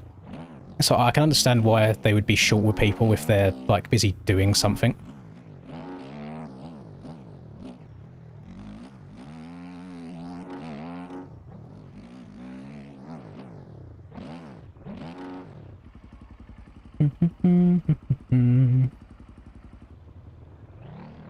This might be good for you, Smarters. You might just have to wean yourself off of Discord too much. Seeing Tommy play bikes would be a dream. I watched a couple of the 2 Slow 1 Pro podcasts. No, 2 Pro 1 Slow podcasts. And I don't think Tommy is about the games, to be honest. I don't know if it's a bit of him. I mean, Billy stopped by in one of these streams before when we was playing Krakenberg, and I think that's what got him interested in wanting to give it a go himself in the first place.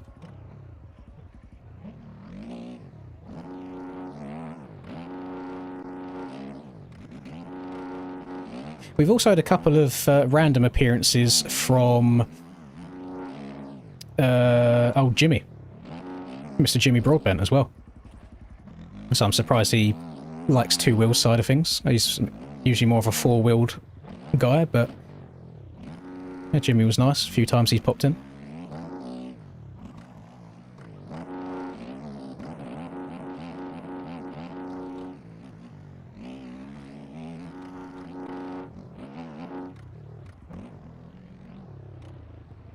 You met Richard Hammond once. Have you watched the newest season of Clarkson's Farm, by any chance? Because I absolutely loved Jeremy calling his tiny piglet Richard Ham. Me and Linda now use Richard Ham as a joke instead of John Pork. That's become our new thing. My model swaps are from Dashpack. I don't know if they're ones that he just publicly sells or if it's something that he whipped together for me. Don't know if it's just a YouTube privilege thing, but yeah, Dashpack is my man for model swaps.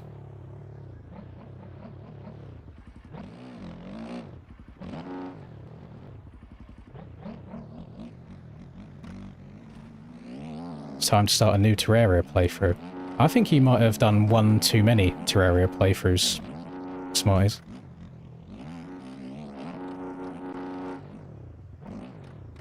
You want to know the funny thing? Let me see if I still have this on here. After you sent me the money during that donator-thon to buy it. Time played. 1 minute still. Still at 1 minute. Last played November 13th. Has not been loaded. Oops.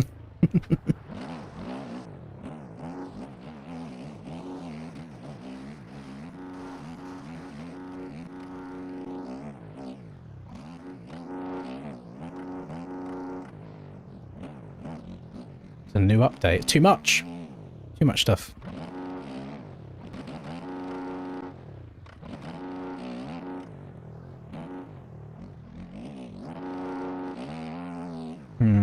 Yeah, them super, super tight insides I do struggle with. I think they're my worst feature on these Supercross tracks at the moment. So the bowl turns I'm mostly solid on. I'm starting to learn those ones a bit more, where you fall into the rut a bit later, but the super tight insides I do struggle with a lot. And unfortunately, they do end up being the fast line a lot of the time. I'm just not very consistent in them at all.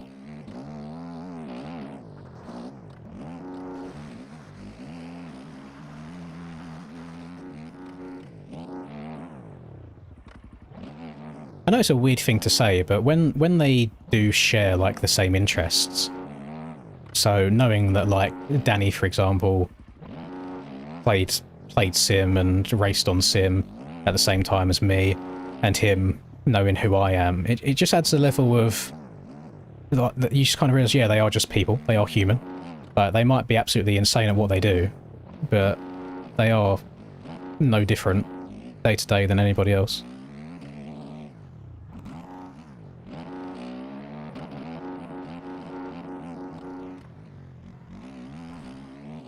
You know, something that I discovered last night, because I quickly, after I finished playing Sim last night, I quickly had a lap or two on a couple of these Supercross tracks.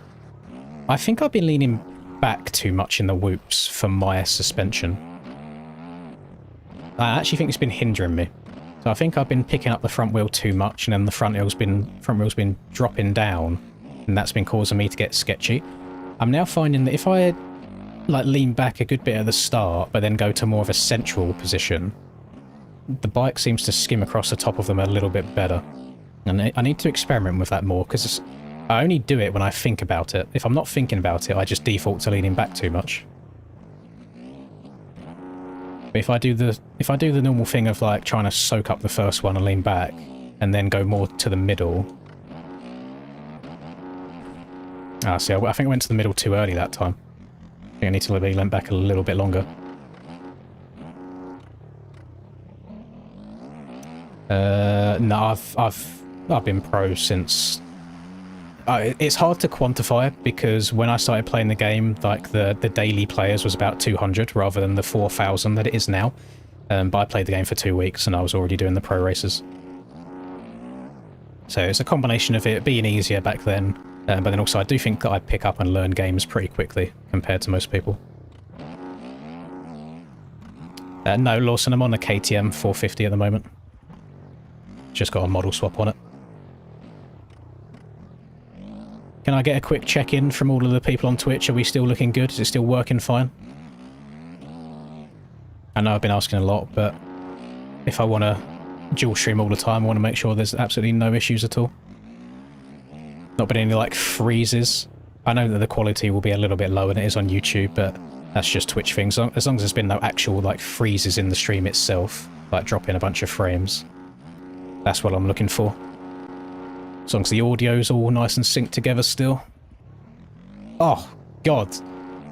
I'm telling you, boys, that something's come over me with this new controller. I am silky smooth. Like, I was all kinds of wonky in that inside rut before. That was like butter. Perfectly smooth around it. Skrrr. So this track's very inside dominant as well. There's been a lot of soupy tracks this year that have had quite strong insides.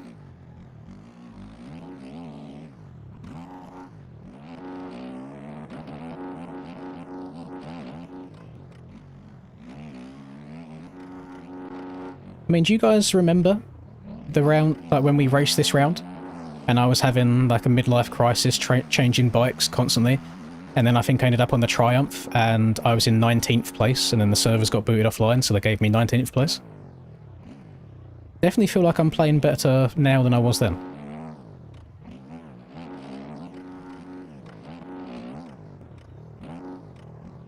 Yeah, no, I'm hoping that I'm not having a honeymoon period on the new controller. Yeah, there's no license system or anything like that. So I feel like anybody that qualifies for a pro race can just call themselves a pro. It's quite a loose term, because anybody can sign up for them.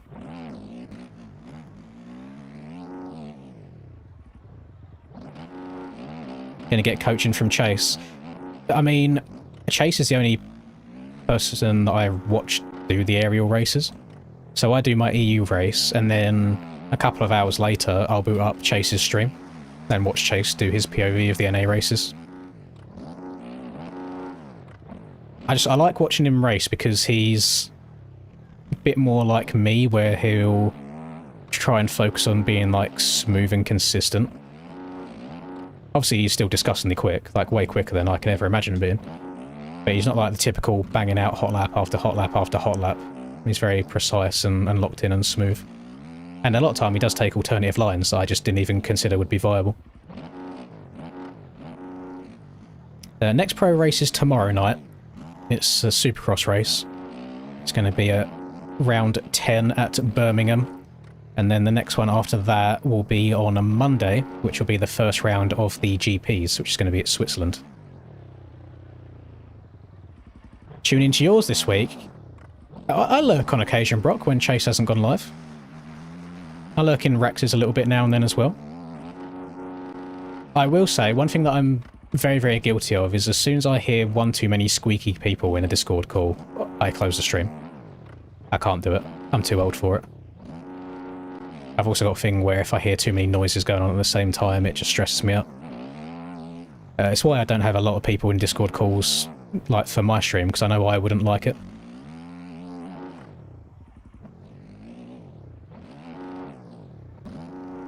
Damn, I feel...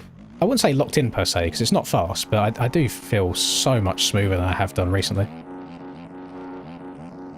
Watch this, watch this all go out the window. Watch me just be having a good MX Bikes day, and then tomorrow I'm back to being poo-poo.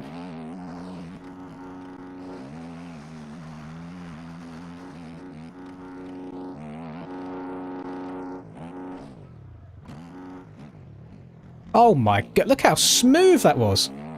Oh, Jesus. I think my table just went up a couple of inches. Still can't get that one right, though. I always mess that one up. God, that was... Oh, my goodness. I kind of want to rewind that. Chase does it on Twitch. He doesn't do it on YouTube. His Twitch is... Actually, I don't know what his Twitch handle is. I just tend to really play the aerial tracks, especially on a night like tonight where I am just getting a bit of practice in before aerial. I just find it best to practice on aerial tracks.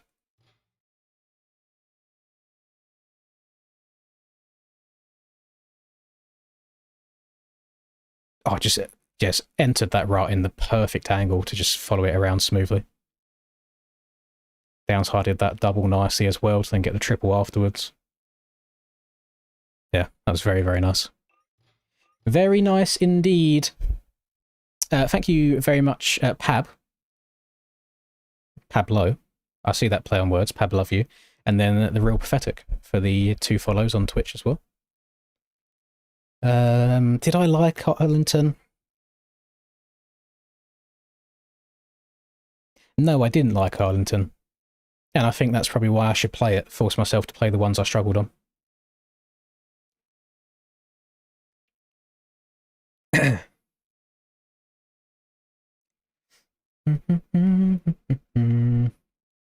How have the ads been on Twitch, by the way, for anybody still watching on Twitch? Have they been egregious or have they been alright?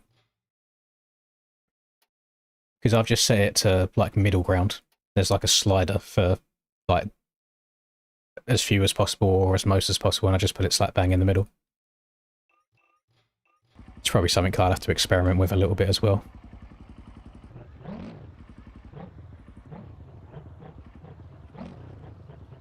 Practice to get faster in ruts. It's something that I'm trying to...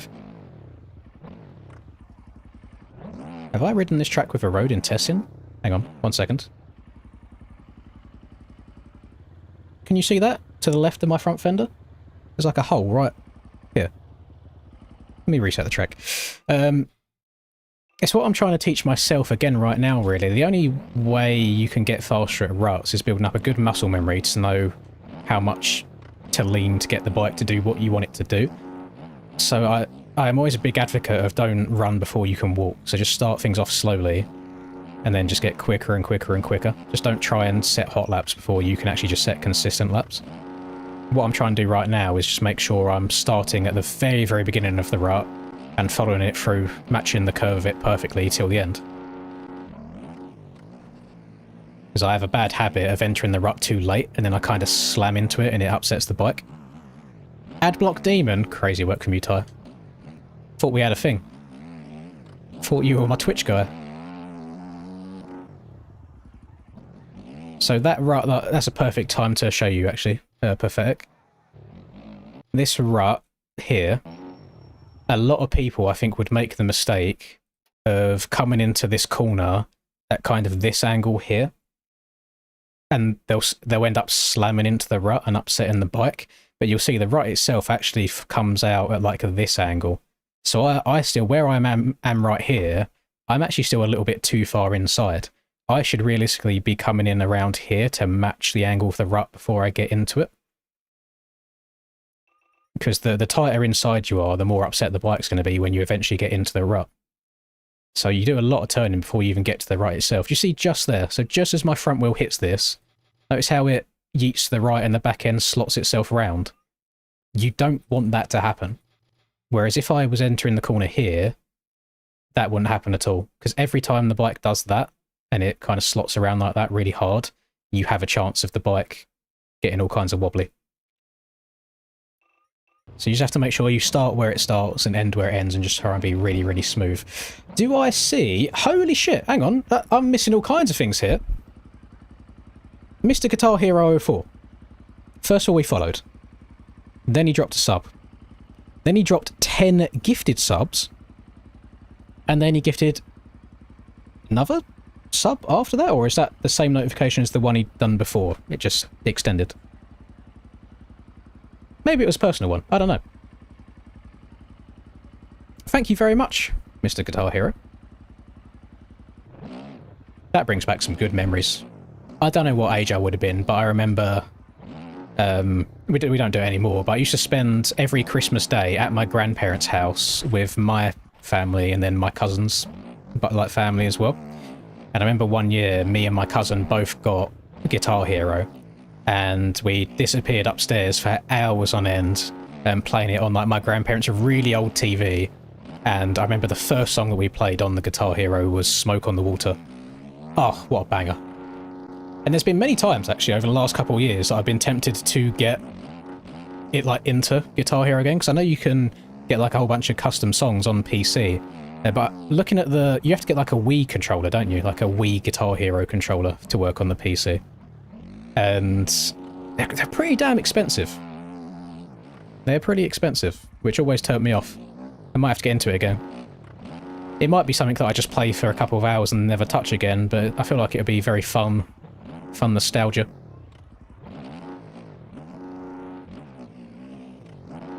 Bow, bow, bow, bow, bow, bow, bow. Bow, bow, bow, bow, bow. Oh, inject it into me.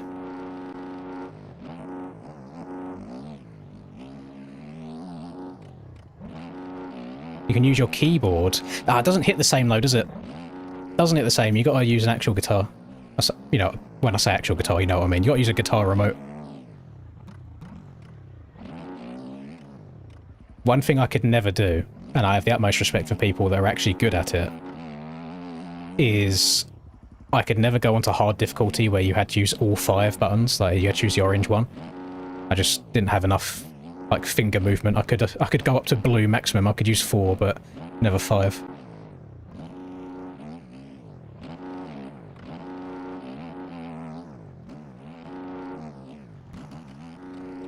South Park ruined Guitar Hero for you.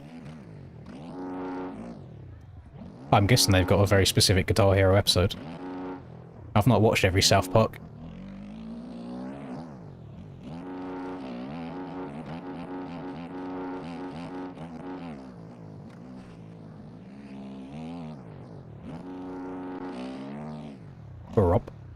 Alright, hang on, let me catch up a little bit. Did I watch Sony's track walk video? Yes, Holmes, we did. Like, I don't hate it, but I don't love it at the same time. But again, I'm trying not to be Mr. Super Negative. I say it looks very, very inside heavy. Very inside heavy. Oh, he gifted another one because he missed you. I got you. I got you. Down, down, down, down, down, down, down. Right.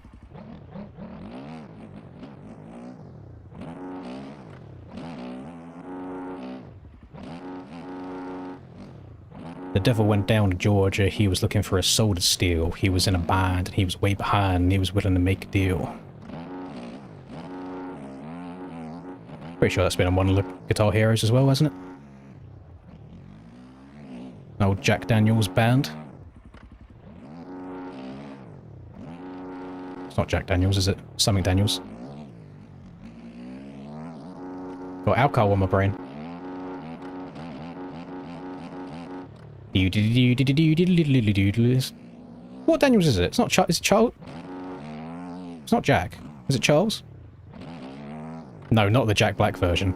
There's a normal version. It is Charlie Daniels, okay.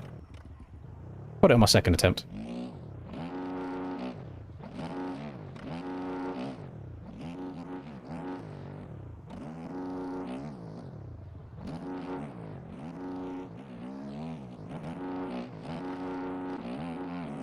He said my name's Johnny and it might be a sin, but I'll take your bet you gonna regret. I'm the best there's ever been. So this is why I just wish I could play music right now. I need to get that split audio tracks all set up, because actually show people what I'm on about and they don't just think that I'm weird. At least I know there's a few other runks watching that can relate to the songs.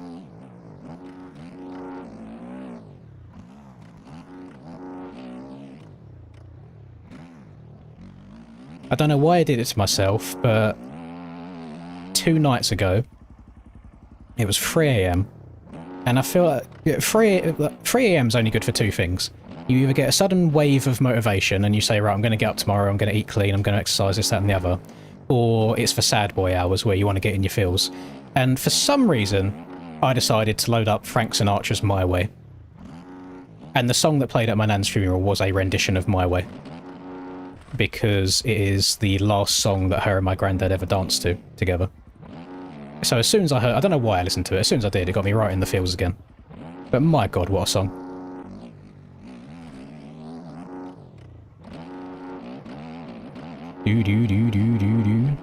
First motocross race is after Birmingham. Yes, it's on Monday. It's next Monday coming up. Hello, soldier. Damn, you know, this is actually quite difficult trying to keep up with all the messages now that we've got 2 chats combined with each other. You know a goated song that, for any of the older boys here, this might hit you in nostalgia as well, for anybody that used to play the old Need for Speed games, is Riders on the Storm, the Doors and Snoop Dogg version. What a song. Oh my goodness. Yeah, I'm multi-streaming today, Holmes. I think I finally got it all sorted out. At least from a actual like footage standpoint, I think they're both working as they should be. I think the only thing I need to set up now for next time is actually getting the alerts all set up so I can hear when people like follow and sub and things like that.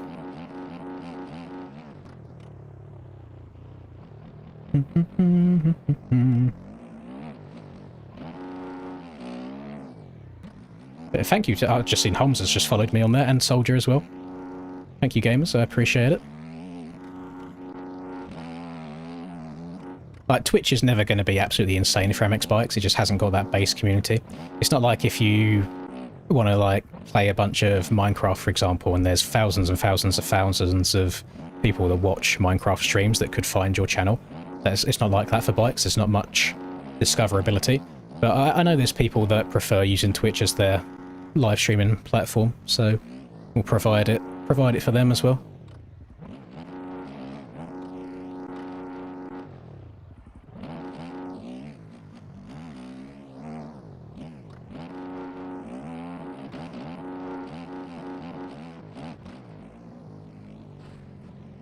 Riders on the storm. Riders on the storm. Into this house we're born. Into this world we're thrown. Like a dog without a bone, an actor out on loan. Riders on the storm.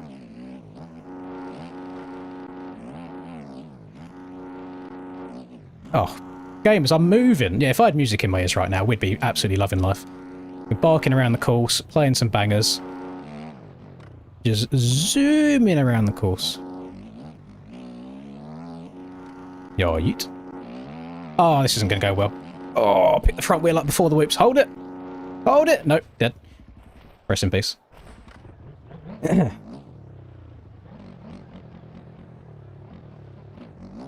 It was so hot, it would even make heat melt.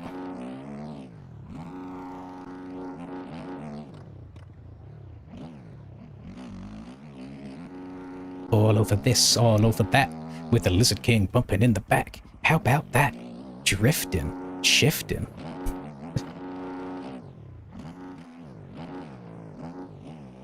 How has Snoop Dogg made a career out of just talking, by the way? Like, his fees for showing up on songs just to talk words is actually nuts. But he talks so well. He says them words so damn good.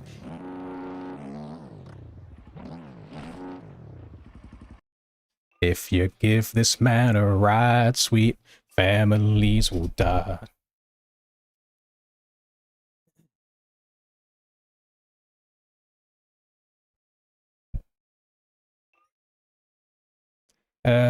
Ludacris was in one of the Fast and Furious films, wasn't he? Which you guys are going to hate me for this. I've never watched a single Fast and Furious film.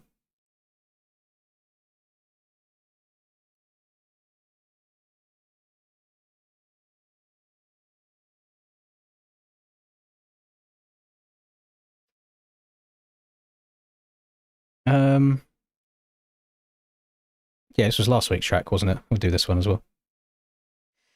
I think my issue now is I'm sure the early Fast and Furious skip films were like pretty good, but I think they just got too stupid, if that makes sense.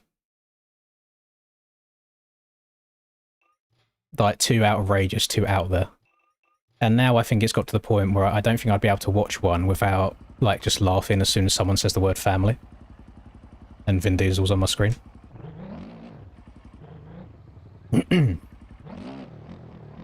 Yeah, me and Linda are still together. We're all good, we're Gucci. Yeah, that's the right way. Too action-packed. Too Michael Bay.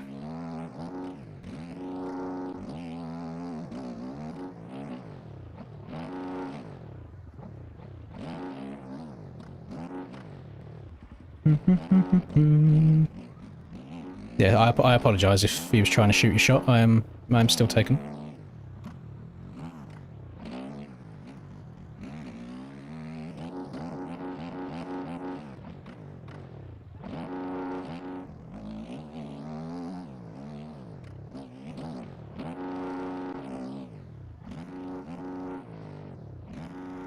It's only Monday.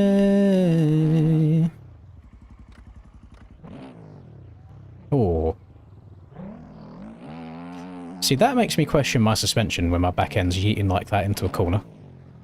So I'm not sure how I'm meant to get the back end settled into the rut if it's skipping around so much anyway. God, how'd you do that on a KTM? That's so far.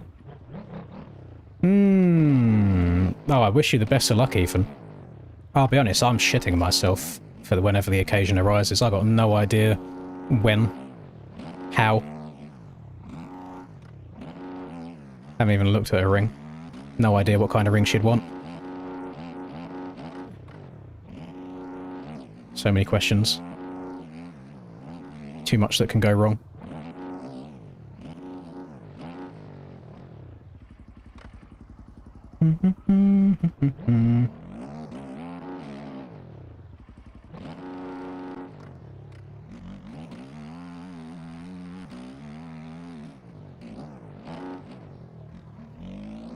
See, that felt smoother as well.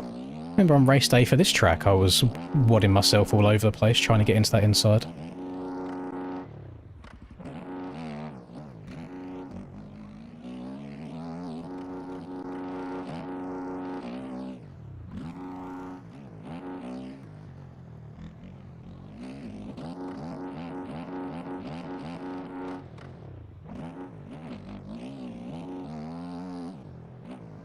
Ah, front end missed the rut completely.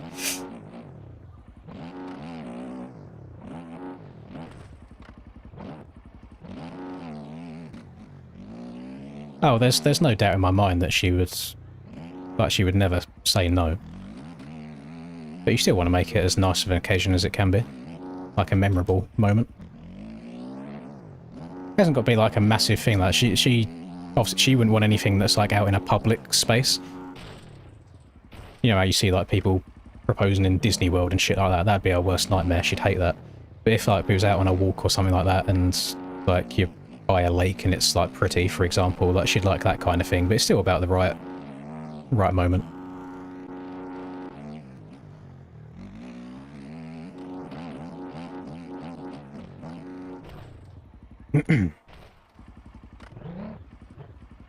I'm cheating at the moment, Johnny. I'm not actually on a Suzuki. I'm on a KTM with a Suzuki model swap on it. Yeah, the Suzuki's too slow for me. I can't hit any big lines on it at all. You took yours to Italy? Oh, that was very brave. She might have seen me at the LAN event. And then it would have been game over. She would have never said yes, Transcend.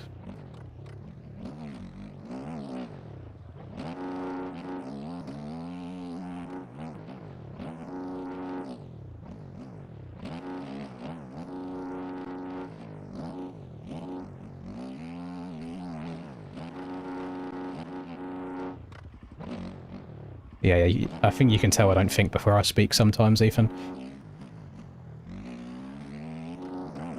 Gamers, can we get... this is a random one. Can we get some Ethan love in the chat, please? Because, again, I went and watched my first ever, like, Supercross stream the other day that I did on this channel back in, like, 2021. And Ethan was in the chat back then. Unless there's two Ethan Deans, and I'm giving the wrong person glaze, that could happen. No, it's a big world. But, pretty sure it's the same person. So, bro has been around for a very, very long time. This is where he says, no, it was a different person. And I'm like, oh, shit. Oh, piss. Show you a surprise 30th. Count surprise, sneaking into the location. That's very cool.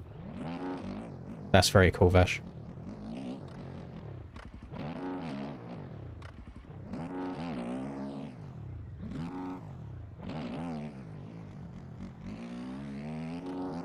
Hey, there is still a universe. There could still be two Ethan Deans.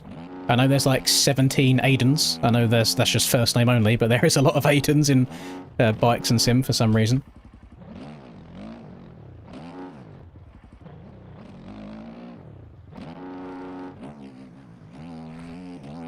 Yo, yeet. Oh, I know I said I wasn't going to do this. Should I dabble in a little bit of outdoors? Or do you think I'm going to knock my confidence? Because I'm feeling smooth and soupy right now. Yeah, finding lady first is important. You can't really propose to nothing. And I don't think you need to propose to your own hand, your right or left hand, depending on which way you go. Maybe you're ambidextrous. Maybe you propose to both hands. I've blacked out. What do I want? 25 GPs. That's what I want. Maybe we'll stay away from sand first. Where's round one? Oh, round one's here. Try a bit of France action. Yeah, I suppose you're right. Practice is practice. And, I mean, between us, I would rather get better outdoors results than Supercross results.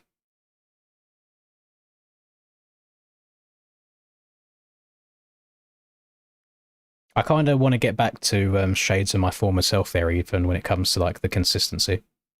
And just becoming a part of people's routines. Let me try the 120 for a bit. We'll see how it goes.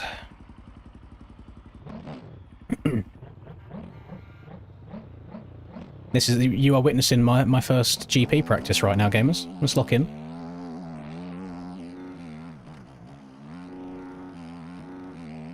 If I remember correctly, some of these tracks had soil rather than soft soil, and I think this might be one of them, so it should be a little bit slipperier. But I saw B-Clay say that none of the tracks in this upcoming 2026 season are going to be soil, so they'll all be a little bit grippier.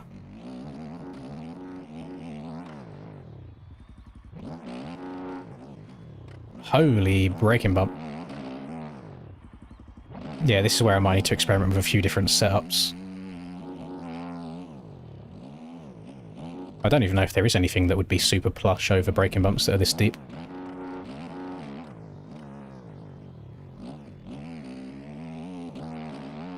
Do you think there'll be a very, very minimal amount of sitting down around these tracks with these deep ruts? Up on the pegs and leaning back.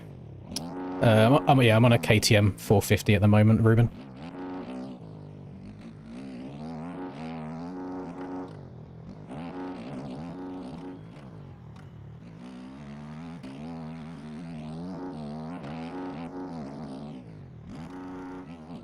God, where we go now?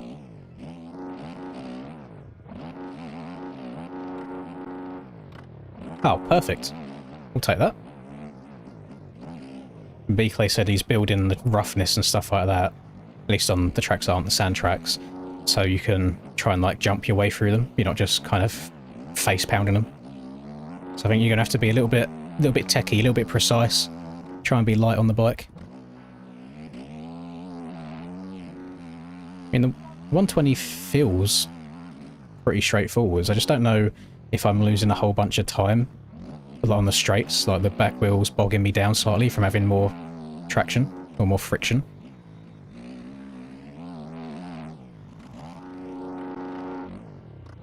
Yeah, I don't know if this model swap is publicly available. Dashpack gave it to me in the DM, so I didn't have to buy it myself. He's the one that made it. So I don't have like a link or anything like that for you guys, unfortunately.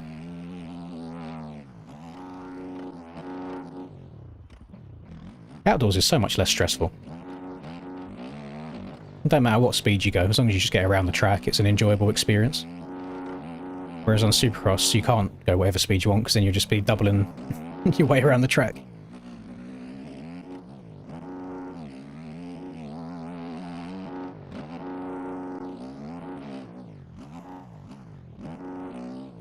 I always have a bit of a soft spot for the French tracks for some reason, in any game. Even back to the MXGP games. I always liked Ernay. Saint-Jean, Ernay. I think we got a new French track this year on the calendar. I can't remember what it's called. Oh no, we've gone way too far.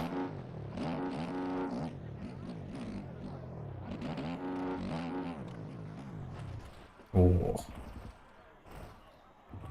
That was a combination of me leaning too early over the braking bumps combined with the slippery attraction. And I was too far to the inside there. I jumped way too far to the left for the downhill. I need to open up the corner a little bit more.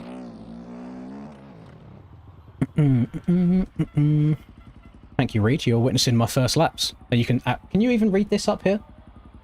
Yeah, there you go. We're two laps deep into my GP practice. Thank you, Zayden, and thank you, Geeked, for the Twitch follows. What do I think about... is that JV's Hawkson? I think it's a great track. I don't mind that at all. Any Japanese tracks? No, I don't think so. Don't believe so. That's quite niche. Round 2, we'll leave sand for a little bit. Round 2 sand. I don't even remember. I don't remember this one at all. We'll give her a go. Yeah, if I'm going to do any grinding, it will be in testing. I can't deal with the stress of having to try and dodge people in servers.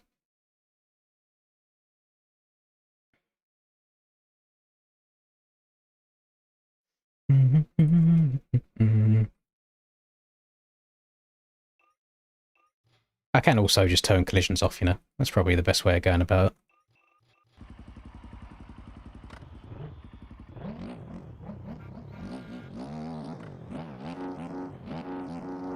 I'm trying to, like, dodge the question that people are going to ask straight away if, as soon as I put the servers up, it's going to be, are you going to do any free tracks?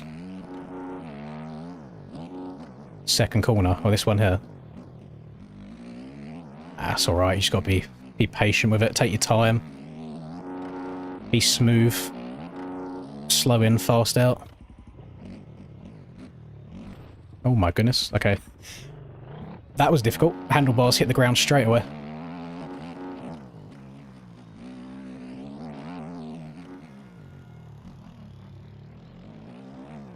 You ran a low 35 in quali, it was mid. Okay, it gives me something to work towards. So I should be looking for like 138s. Be a couple 3 seconds off.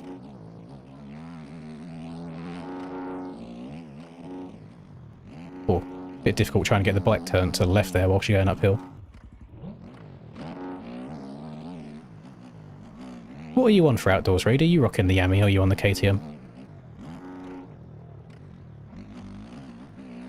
I really feel like my front end should have tucked there. I was leant way too far over for the angle of the rut. Oh my crap. Okay, we might have got a little bit too throttle happy there.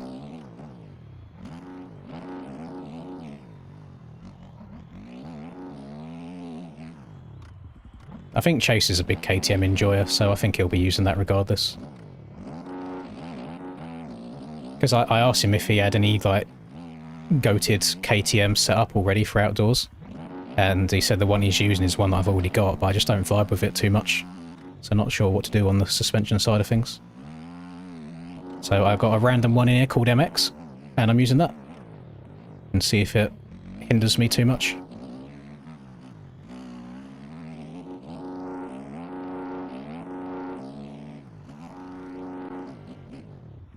Oh, way too fast into there.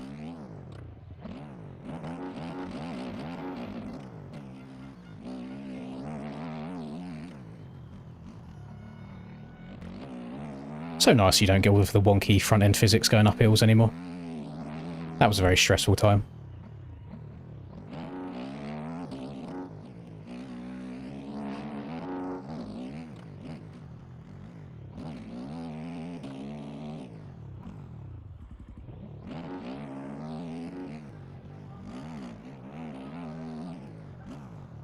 Can you double into that? I know you probably don't want to single into the turn, but I feel like I check up a lot. Ah, missed the rut. Turn, please. Thank you. Right, let's get the weight over the front this time. There we go.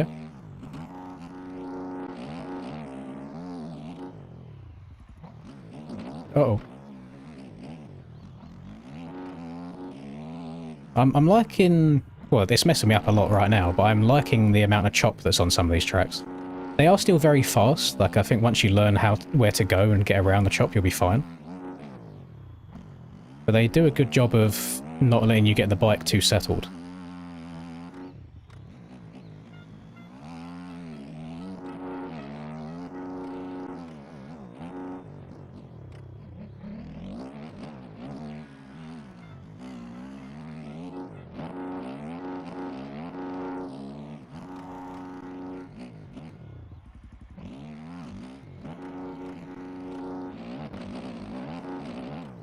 Oh, over we go.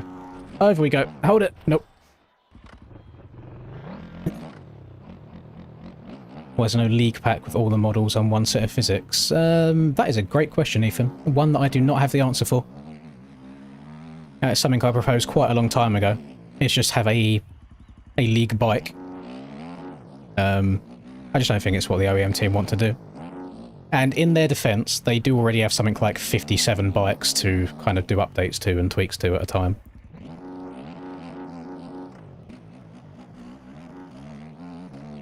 So just adding more on top of that's probably not an easy feat at all. Oh my Jesus.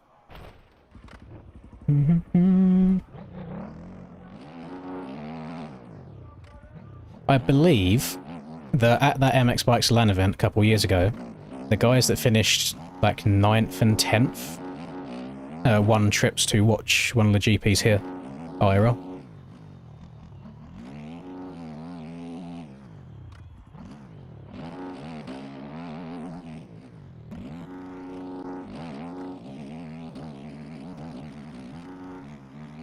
I think I get into a bad habit on outdoors of just hanging off the back of the bike a little bit too much. So then if the back end does start to go, I loop out like crazy.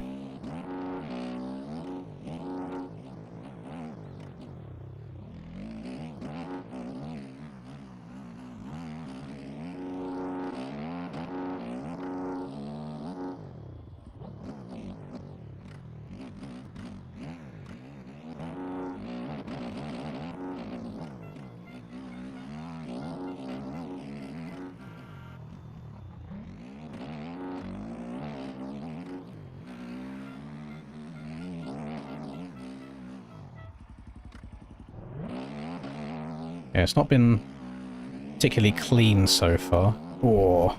See, I think I would have crashed there if this was old physics on the uphill. I would have been all kinds of wonky.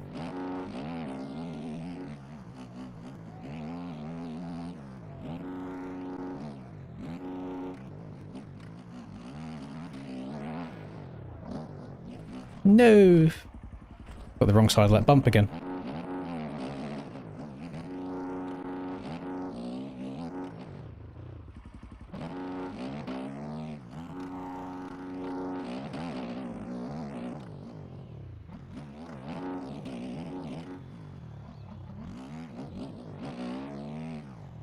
Okay, we're off the track. Sorry, let me have a little read. I've been ignoring everything. Thank you for the Twitch follows, by the way, gamers.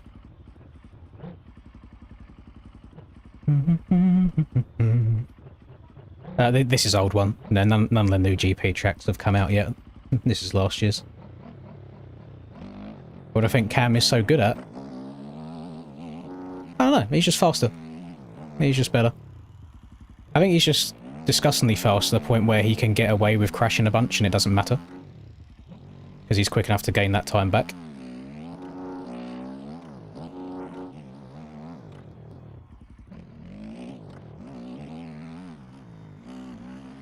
Oh, hang on, has it scrolled past now?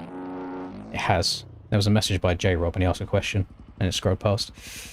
What, in my opinion and from my perspective, is the biggest what if?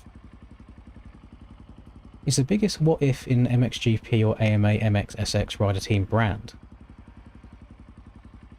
The biggest what if?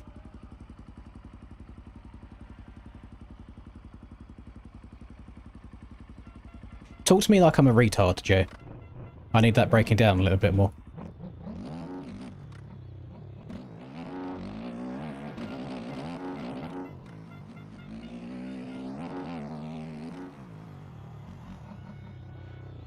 Why haven't I got a Hall effect controller? 2 reasons. First one, actually no idea what that means. Second one, doesn't matter what I do or try on MX bikes, the only thing that actually works for me on my inputs as I want them to work is a PS4 controller. Any other game on my computer, whether it's through Steam, whether it's a standalone game like MX Simulator is, whether it's through Ubisoft, whether it's through Epic Games, every other game on my computer, I can run any controller I want, whether that's PS5, whether that's a GameSir, doesn't matter. But MX bikes, no matter what I do, if I have DSX running, if I've got DS4 running, if I try the controller plugged in, wireless, Steam inputs in, on, off, all kinds of Steam input configurations, nothing else works properly other than just a plug-and-play PS4 controller. And that's it. And it's what I'm comfortable on bikes as well. It is what it is. Troy got you auto-sitting. Has Troy changed from that now? I'd be surprised if he's still running it with how fast he's got on. I do think it's a hindrance after a while.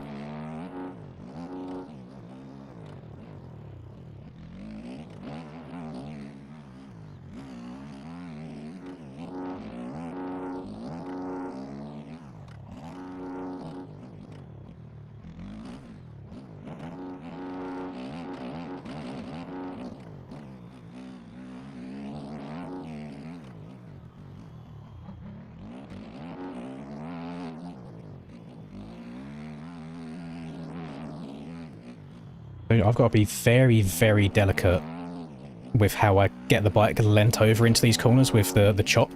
Like the front end really does want to wash on me if I start turning on these braking bumps too hard.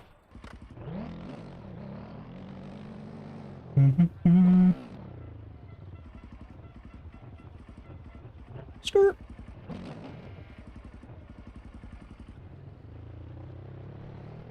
Oh, okay. I see what you mean.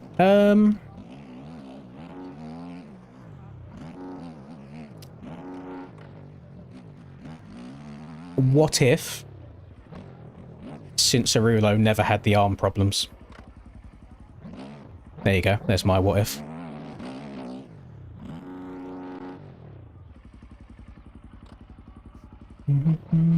Yeah, so sorry, I should have been more clear about the controller issues that I've been having is, so they will all register buttons, no problem at all. And I've got things close to what I want. But again, no matter what programs I run, like Steam input on or off, on the PS5 and the GameSir controller that I have, if I am accelerating and I then want to brake, it will it will cancel each other out. It's like they're the same axis rather than their own split axis. So on PS4 right now, I can accelerate and brake at the same time. Like, it's doing both together. And I can also regulate like half throttle, quarter throttle, and I can like gently brake.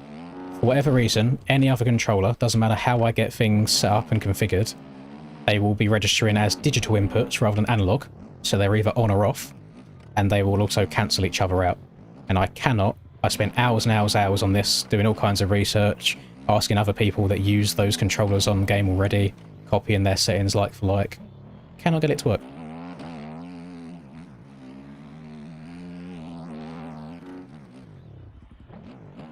But yeah, I use PS4 for MX bikes and then a PS5 controller for absolutely every other game that I play.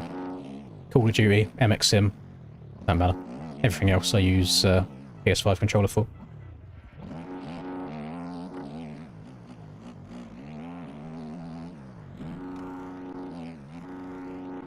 Told you, Reed, I'm not, haven't got it. Told you I'd be around 38, so I'm on a 39 right now.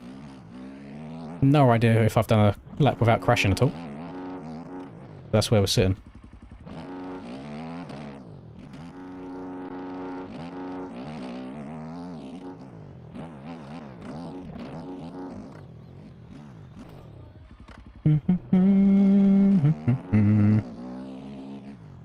Probably is a good thing now, actually, that I've started running some laps here, otherwise I would be in big trouble.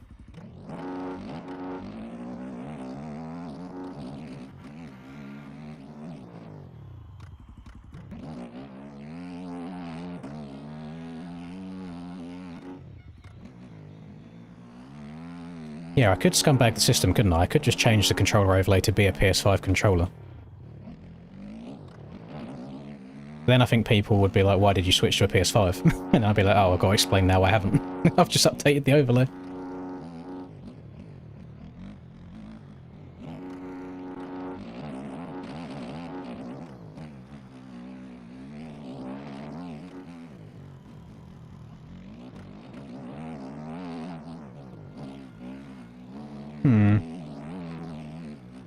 I'm not sure about this suspension on the, like, really small choppy bumps.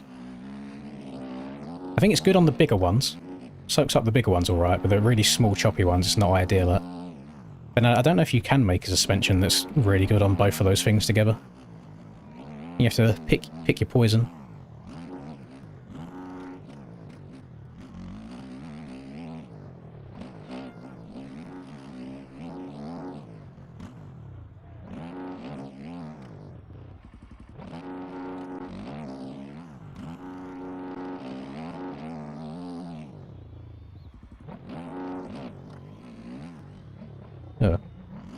Ugh.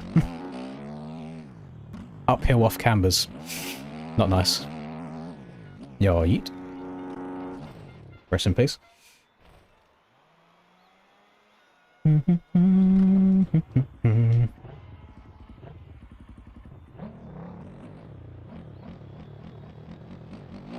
I think these tracks are easier just to get around than the Supercross tracks, but doing them fast is hard.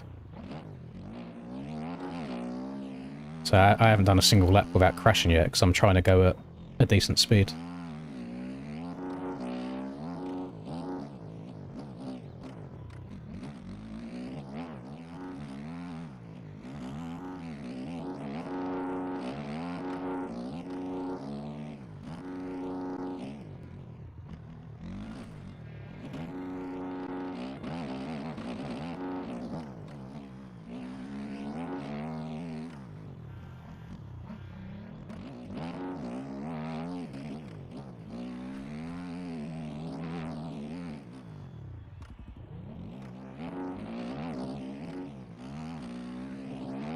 Notice my back end's trying to come around on me as I'm getting off the throttle going into the turn.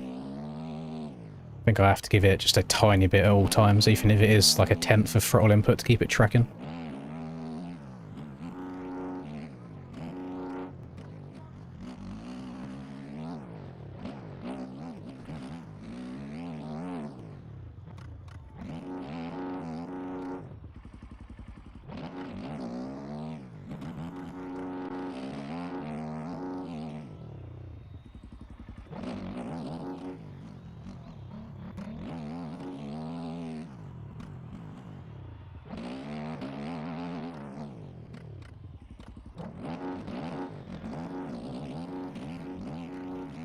Holy braking bumps. See, that felt like a good lap to me, Reed, and that was only a 37. So, yeah, I'm still a long way off.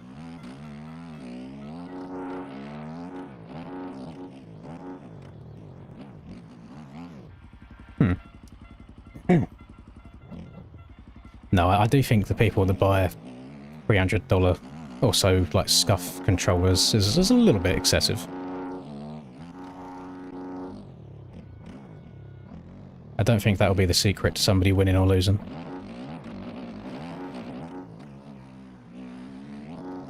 I do think you can be fast on any controller as long as you're actually good on the controller itself. I don't know yet, Pablo. Probably another couple of seconds quicker than what I just did. So unfortunately I've got nothing to go off of, like, myself at the moment, because I didn't race these tracks. I commentated them last year. I'm kind of learning it all again. I played them a little bit for, like, preview videos each week, but it was 20 minutes maximum.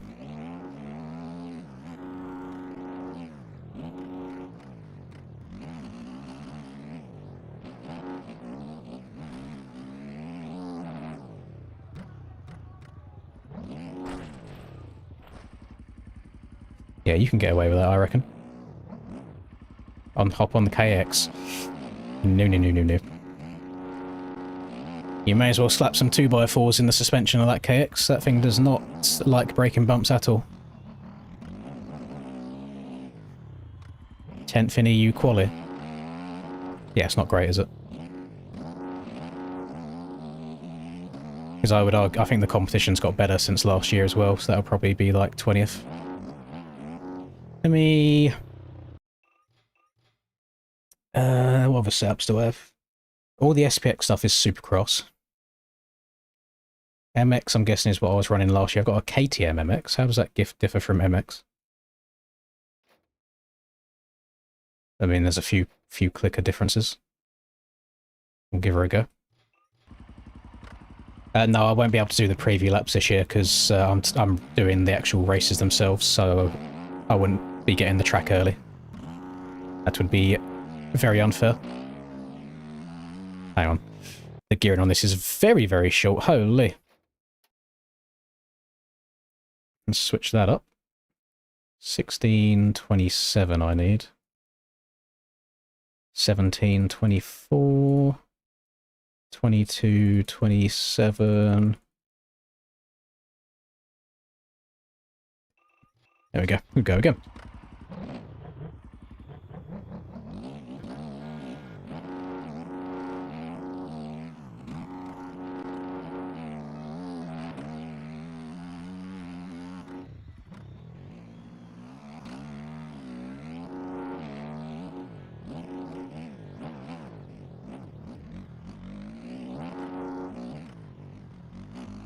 That felt stiffer already. I feel like the camera shook a lot more over them braking bumps.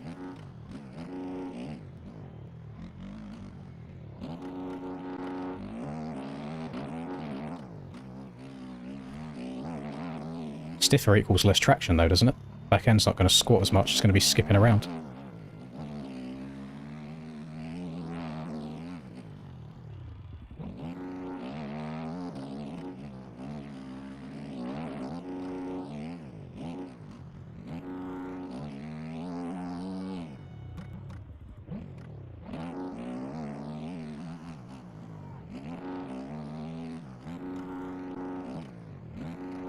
Coming in at a bit of a sharp angle here. Yep. Slammed into the rut. That's all that time gone.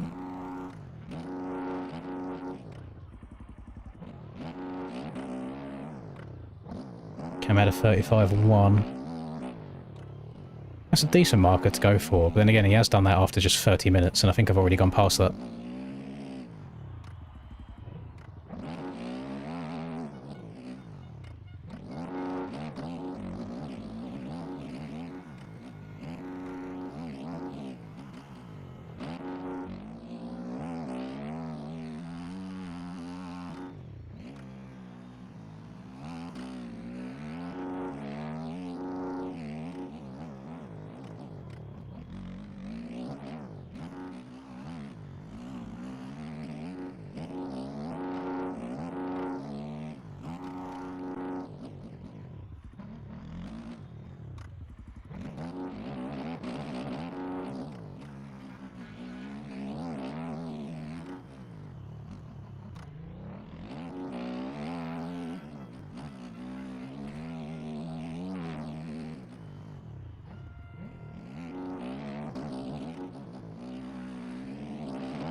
Jesus Christ, that rut's deep. To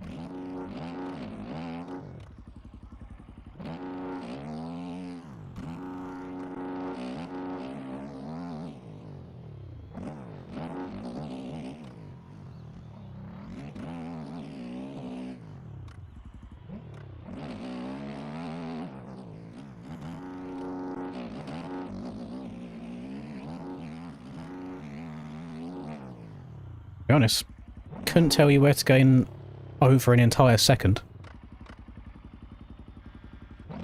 That's I don't know, well you can see that, that's a 36.2 on that lap. So I wouldn't needed an extra entire 1.1 seconds, and that felt pretty damn good.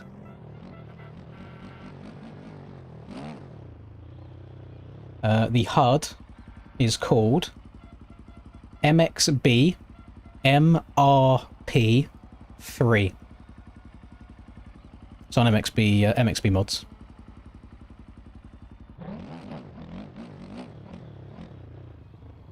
Yeah, I play Claw Venti. Only on my right hand. Left hand's normal.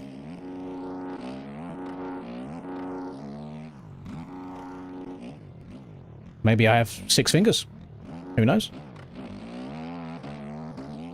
I don't know if that suspension feels better or not if I just had a better lap. I mean, it doesn't feel bad, but I'd be curious to know how that handles like erode towards the end of a race, you know?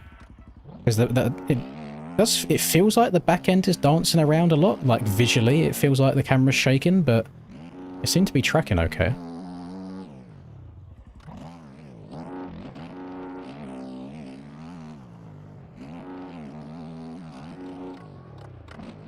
I wanted to see if you could double down there.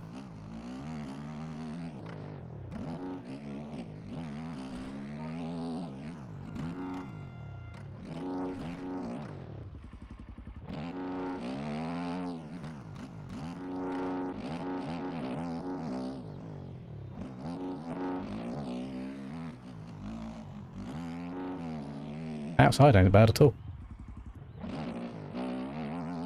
Oh my... What crater did I just hit? Holy...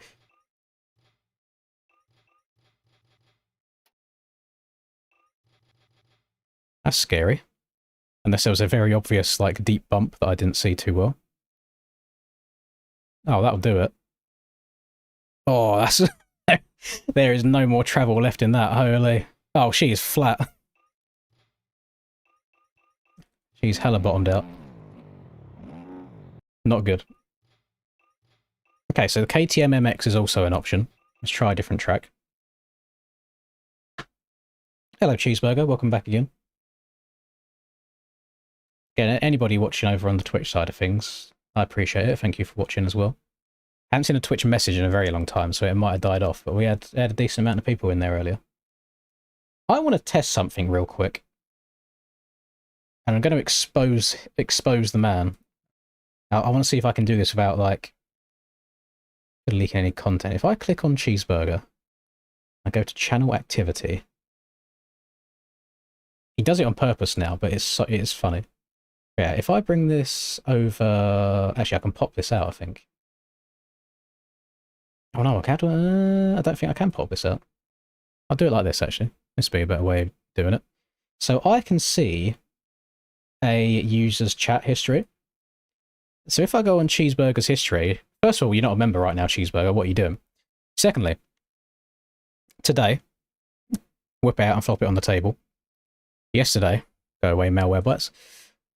Go away again, malware bites. Whip out and flop it on the table. Don't know when this stream was. Whip out and flop it on the table. Whip out and flop it on the table. Whip out and flop it on the table. Oh! No whip out and flop it on the table in these two streams. He's been slacking.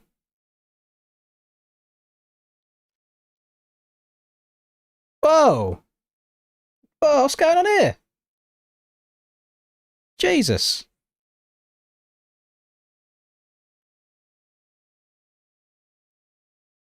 Whoa! What's that?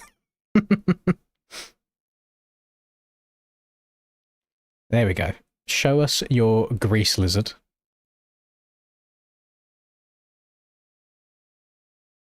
Oh, it looks like you chilled out for a while, Cheeseburger. Show Wang. Show us your banana. Let's see the milk wand. I generally respect the commitment. Exactly. He knows what he wants, and he's going after it. For the love of the game. Right, what track's next? Lugo. Oh, Lugo is so fast-paced. They had a practice race around here the other day, which I did not take part in.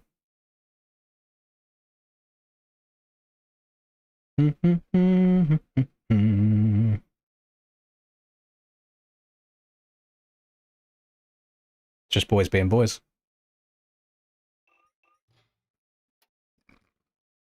We believe in free speech on this channel.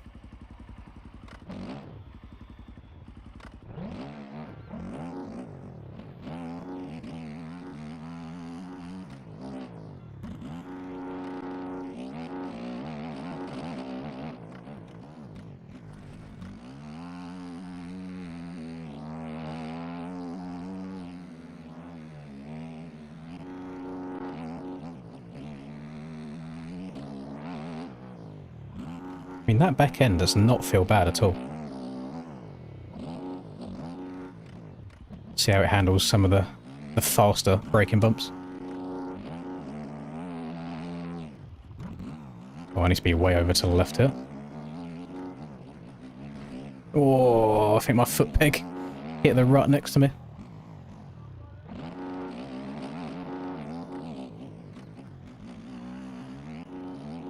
I mean, it's staying relatively planted when I'm in the ruts. I just did not turn there at all.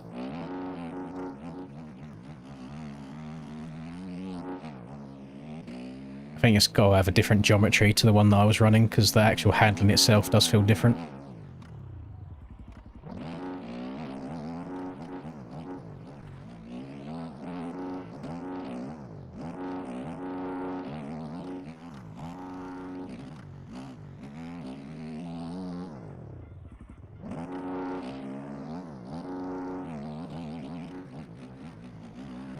No, it definitely feels better than the other suspension did on the fast-paced chop. Maybe I'll need to have two. Maybe I'll need to have one for like slower braking bumps that I'm jumping through, and then have one that can kind of tank the fast-paced ones.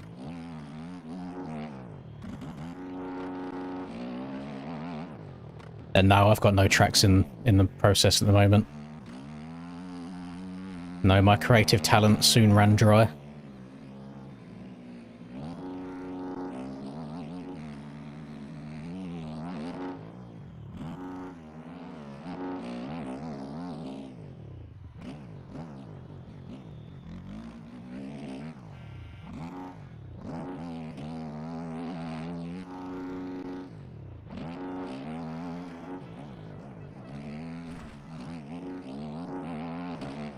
.360.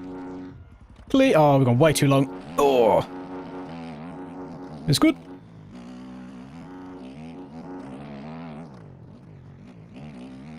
It's very strange. I'm struggling to get the bike cranked over at the higher speeds.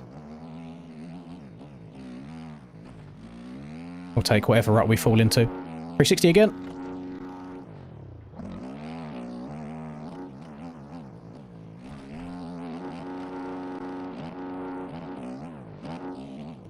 Not terrible though. I did expect to be crashing a lot more than I am. So not a terrible first day of outdoors practice, even though I should probably be practicing Supercross. I mean, technically the stream title is a lie right now. Suspension, I actually don't know who made the one that I'm... Actually, I could probably share this one, because it hasn't got CBS or SPX on it. So it's not like I'm leaking anything. But yeah, I don't have just a one person for suspensions. I just mix around whatever I get sent and see what I like or don't like at the time.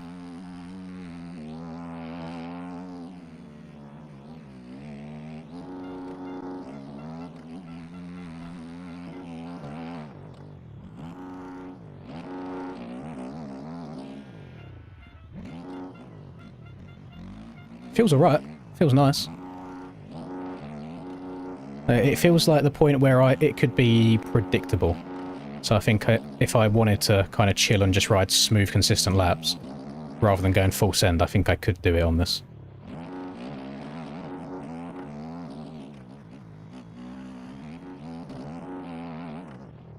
Oh my... I'll say that. I barely touched the brakes there and I almost went straight over the bars. Having trouble in that left corner. I mean, to be fair, Aiden, it's a very, very straightforward track, so I don't think it should be any issues. Stoney's already released the track preview video, so to give you the cliff notes, just go inside everywhere. Pretty straightforward. Hello, PS. Aiden, I'm going to start wanting commission out of you, by the way. I've guided a couple of people your direction for one-on-one coaching now over the last 2 days. So I'll send you my PayPal details later on.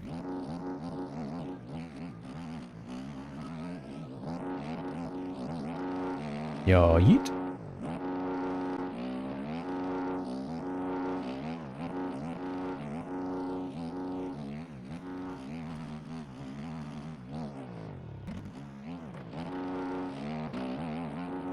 Hey, listen, as long as you round it up to 10%, that's fine. Even though 10% I think still, what, like £1.50, £2? But it adds up per session. 360. Clean!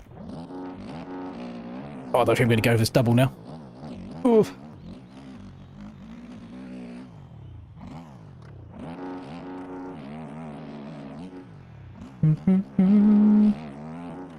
Lugo's a fun track. Oh, I do enjoy it. I want to see what... No, I didn't feel like I was charging into that corner too hard there, but the bike just like suddenly disappeared on me. I want to see at what point it went wrong. There's a couple of quite big bumps further to the inside there. I'm surprised it didn't go wrong as soon as my front wheel hit there. Because that is an off-camber downhill bump. I fully would expect as soon as my front wheel hits that, it yeets off to the side and slide out. But it actually survived that. What went wrong was the back wheel hitting it, and then the back wheel kicked me really hard. But that back end is not moving very much, is it? Like it's staying, like it's not compressing much off of each bump. Oh yeah, that's W. Thank you for that banner. That's exactly what I wanted. So I feel like part of the reason it kicked me over the bars is because it didn't actually compress. So what would I change to make that compress a bit more?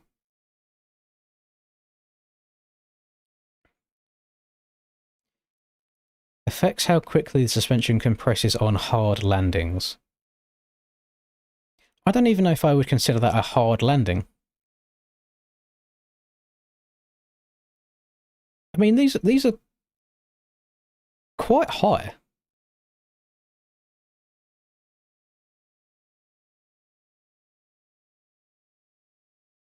See, I've got two contradicting things there. I've got Holmes saying go down one, and I've got Crank saying go up one. And I want it to compress more than it did. Oh, that's rebound, sorry. I want it to compress more than it did, so more turns is softer, which would be quicker, so I want to go up to that, maybe.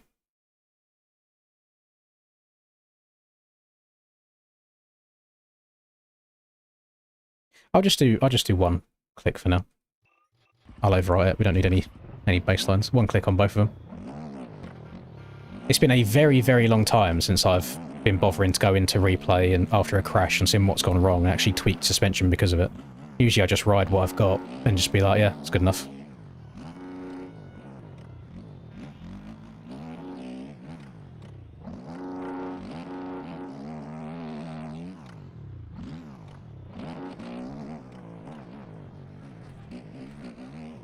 I'm sliding my way into these corners.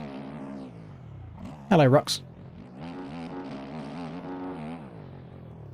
Thoughts on the butt patch? You know what, I don't even think I've paid attention to it. What on earth does this say? What have you done to me?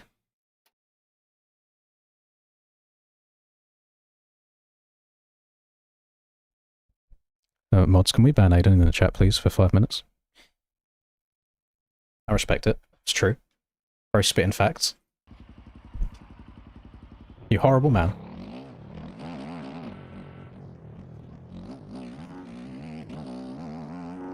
There's no GP video, or preview video yet. The preview we was on about earlier was for the next round of the Supercross tomorrow. 360. Oh, it didn't come round. It went back round the other way, though.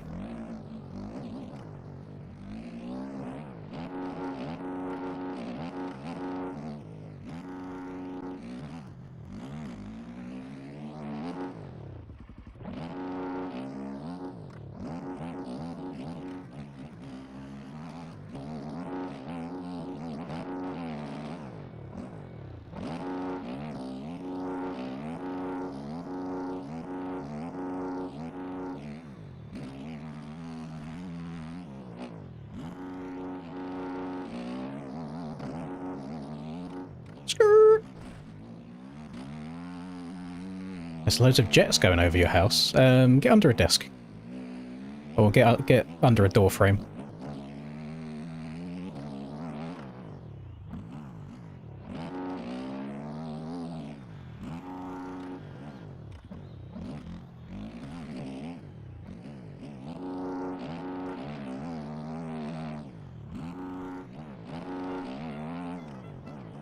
Oh, I couldn't even tell you what suspension issues are right now. This is...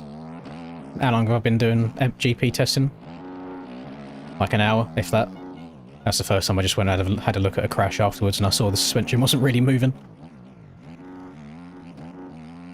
I'm definitely not attacking things like other people will be. I need to just try and send it a little bit more and see how the suspension reacts to it. 360? Nope, didn't come around again. But one suspension that I will never ever change is my sand setup for the KTM. Absolute goated shit.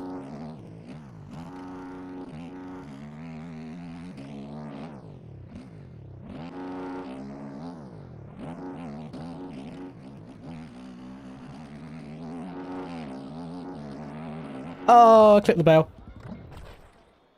Ah, I munched that left-hander. Oh, that was really, really quick. I'm running a 120 rear at the moment, just because... Excuse me? Because of my severe skill issues when it comes to traction. So I'm definitely hindering myself in terms like overall... What the fuck is going on with my bike? What just happened? Like, this first one was strange, and I was just willing to let it go, but then my back end just twitched again.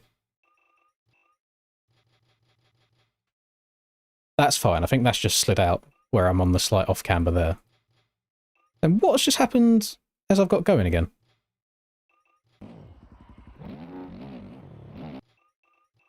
What's that?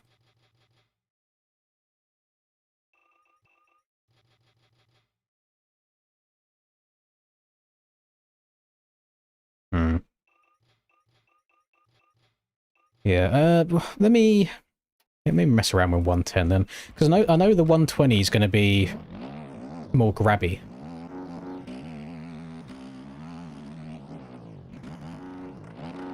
Same as in how the different tyre makes whoops different in Supercross.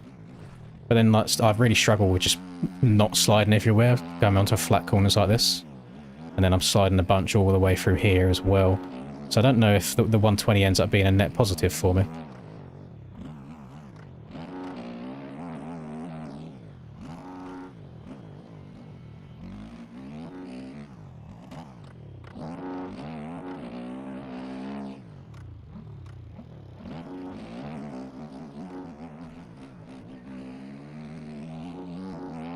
I think my third gear might be too long, I'm bogging quite a lot.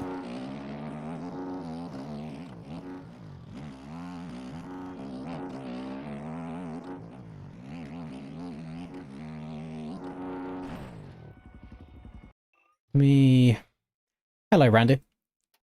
What other ones have I just got just to throw out there randomly? Supercross. This is the one Chase told me to try, and this is the one I wasn't a massive fan of, but he likes it a lot. This is one that he uses. And he's definitely quicker than I am, but I think it's a case of different strokes for different blokes, because I remember using one of Rax's ones last year on the Yami, and he's munching on it, and I couldn't get around the track properly on it.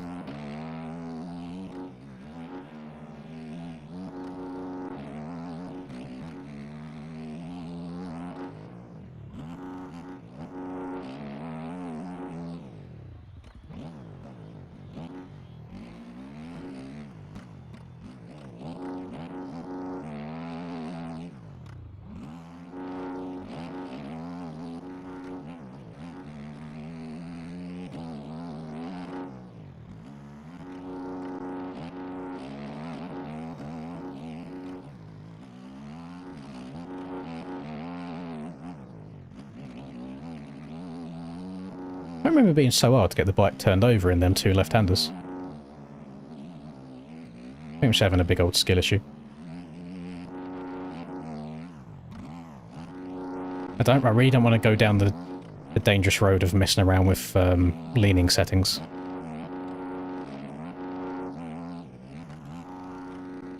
At least not just before Supercross anyway, because they feel good in Super.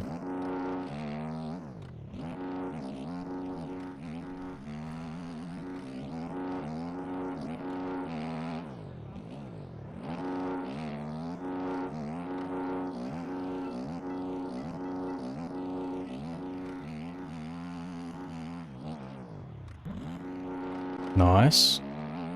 Only 5 seconds off of Tyler now. What do you mean, school? No, don't do that, Matthew. I do not condone this. Education is important.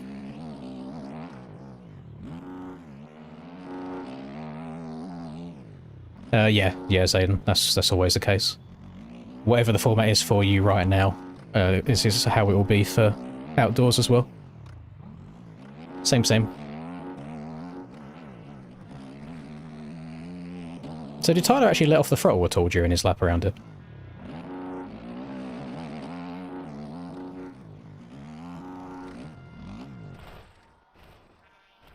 So I'm struggling in that left-hander and in the next left-hander. I'm struggling to get the bike lent over far enough to rail the turn. And I think it's just because of the bumps going into it as well. So I don't actually think changing anything would, in terms of setup-wise, would help me at all. I think I just need to physically like move the stick further.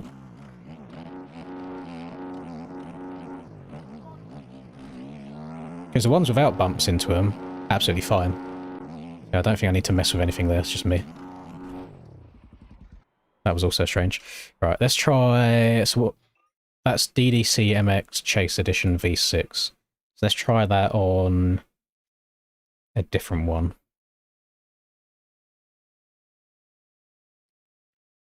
I'm currently on 75 direct lean, so I fall into that ballpark.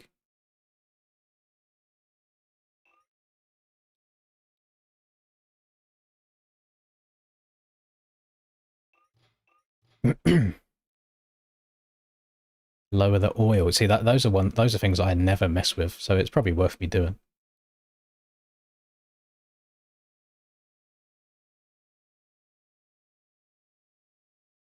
There was a lot of sand tracks last year, wasn't there? I actually really dislike the Matterley track. I know, I think I should love it, being from the UK, but it rides strange.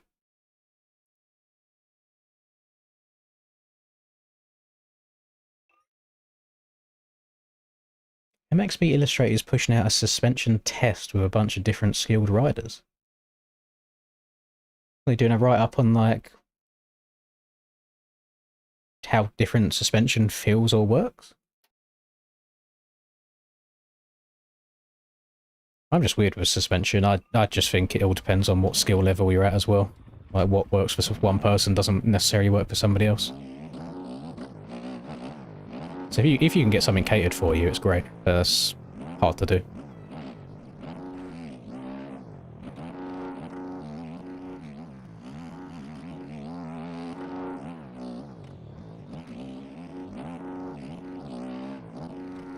I do think I'm counter-leaning too much. So I felt it there. It felt like the weight was trying to drag me out of the rut, rather than keep me in it. Just think I need to keep my weight in the middle. Yeah, I just feel a bit too loose on this one.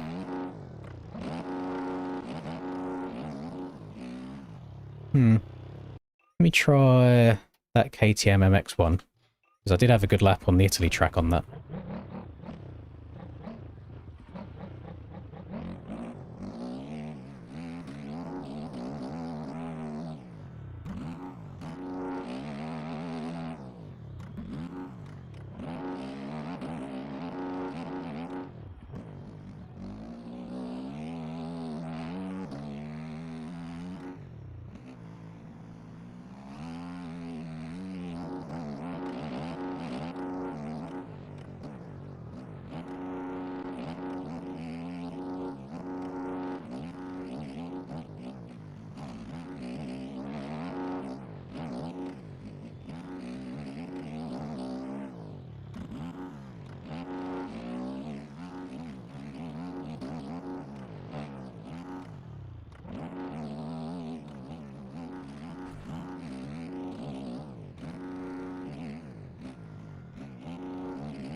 Oh, call me Isaac Gifton. Big stretch. God, where am I going? Oh, what? We'll ride the wall. Why not? Scumbag lines.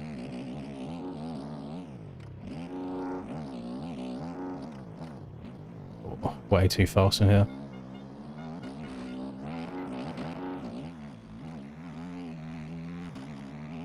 I mean, this is a pretty damn fast track as well. I think I just need to accept that that is MX bikes. Like, the game just allows you to go really fast. I think there's only so much they can do to slow you down, because these bumps are quite choppy. But still, if you can hit them good enough, you can still rail them really, really quick.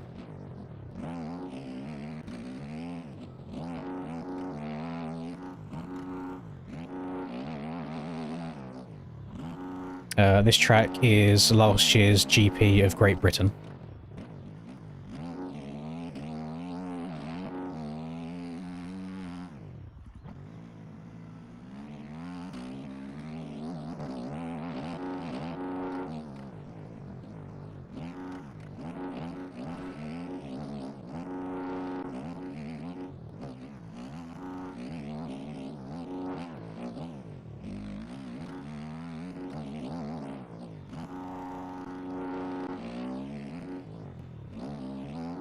Yeah, that.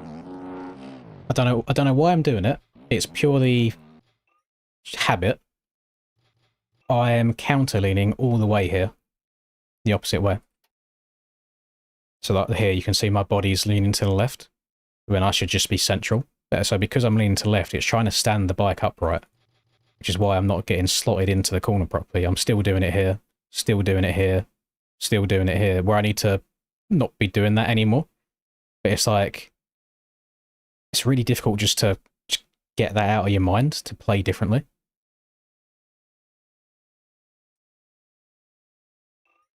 Yeah, I'm so used to doing it from, like what Ruck said, from when it was meta.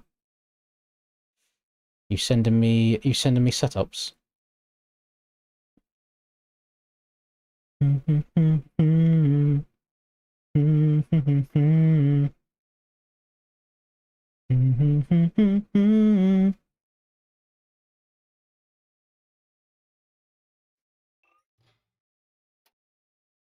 That KTM MX does feel a little bit better. What's What does that compare to? I mean, it's different.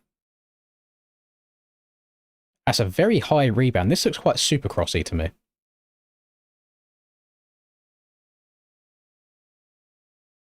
Yeah,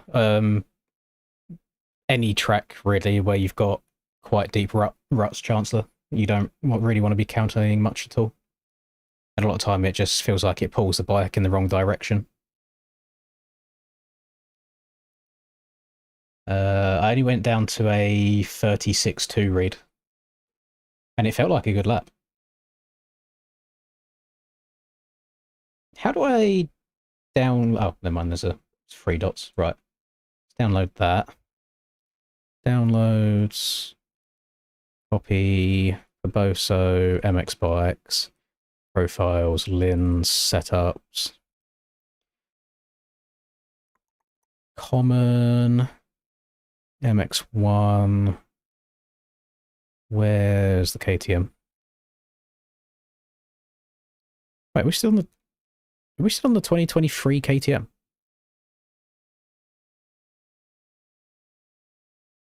We're on 25 Triumph, 25 Fantic, 24 Gas. I'll put it in there. Looks right. Right, so now if I go to the track, what have I just done? I loaded up my security settings, right.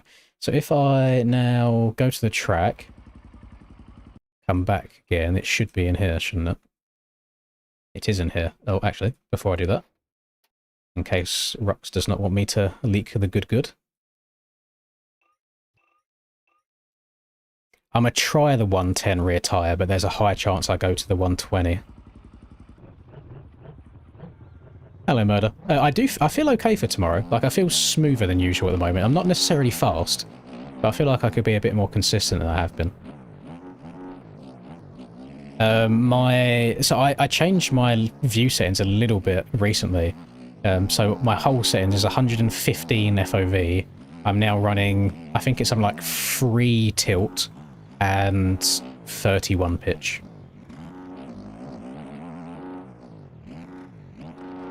I added that little bit of tilt in recently after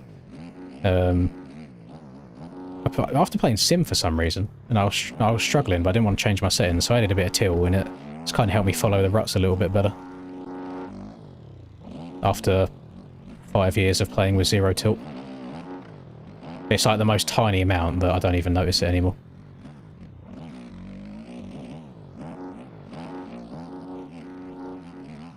Oh my goodness.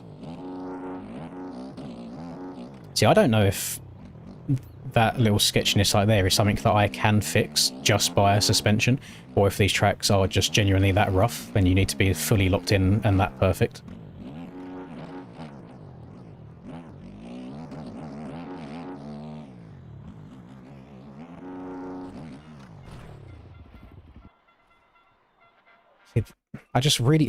I rebounded really hard on the landing there. I did go way too long, never mind. Yeah, because I'm leaning as it's rebounded, my wheels are off the ground, so it just makes you flop over. And by mass, I didn't realise how much I overjumped that tabletop by. That's what practice is for, isn't it? It's better to be having a big skill issue now than it is turning up on round 1 and being hella sketchy.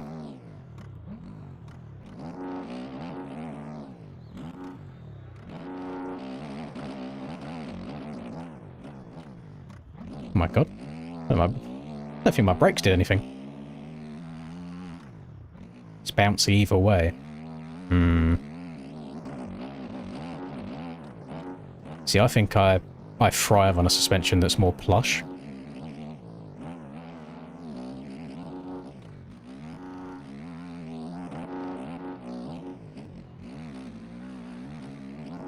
Oh, I don't know, because if what B-Clay said is true, where he's building it so you're able to like jump around in braking bumps and stuff, then a slight bounciness might be good, just to hop around on the bumps rather than treating them almost like whoops like we do currently. Oh. Rest in pepperoni.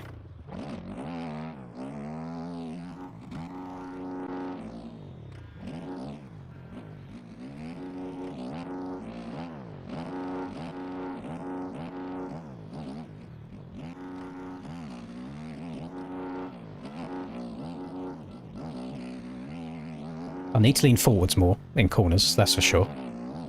Definitely have a bad habit of leaning back way more than I need to. Cannot for the life of me get slotted into that sharp inside line.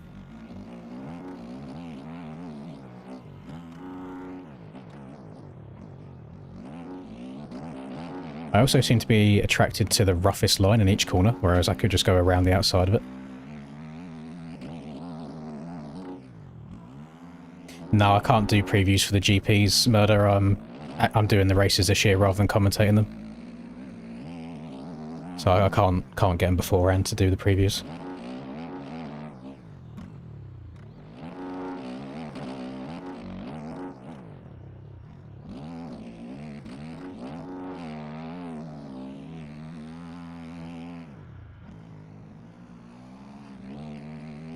First GP race is on Monday.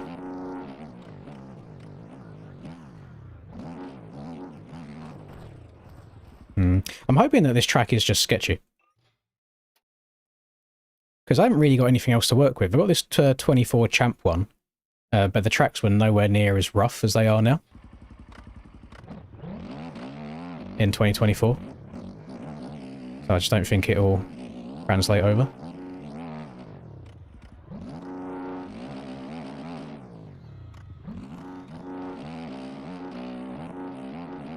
Watch this now be like the most... I was going to say the most goated shit ever, but couldn't even get slotted into that.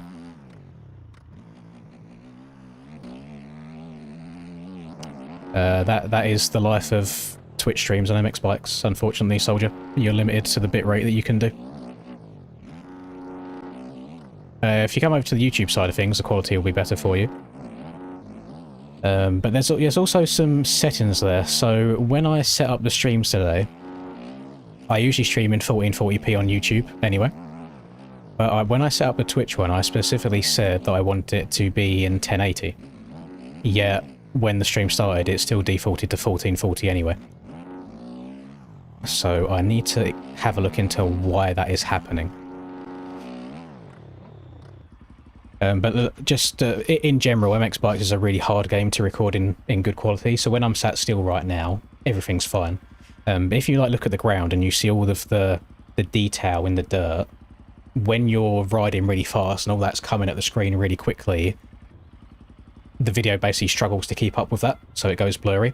And Twitch, you are basically capped to around 5,000 or 6,000 bitrate, which is what I'm on. But on YouTube, the cap is 51,000 bitrate, so I've got it on 10,000 right now because it's internet dependent and computer dependent as well. So YouTube does have a higher quality. The registrations on my MXB, yeah, usually they go up like 3 days before. This suspension's arse. They go up like 3 days before. Yeah, maybe have a look over the weekend. 25 hard front. I'm just trying anything at this point. Is that a wild Mr. Brandon Holdsworth that has just given me a follow on the Twitch? How are you doing, old boy? Guess you are an old boy these days. You're going to be part of the Unk gang with me.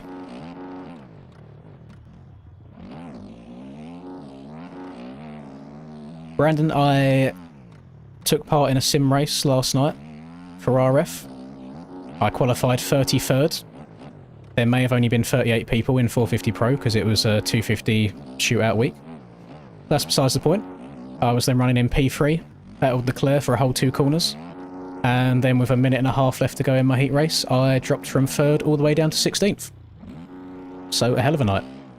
Thank you for the prime as well, Brandon. No! I'd be lying if I told you I understood the suspension system in this game at all, Braden.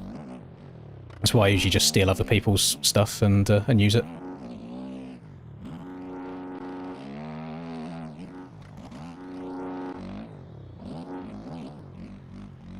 I mean, this is day one of me doing any outdoors testing whatsoever, so I'm just kind of flicking through suspensions I already have in my game, messing about with them. Oh my Jesus. But I don't know, I don't think a lot of this old stuff is going to cut it, really. But I'm also torn between the 110 and the 120 rear tyre. And the issue you have is the different traction values on them 2 tyres does also affect how the suspension will handle.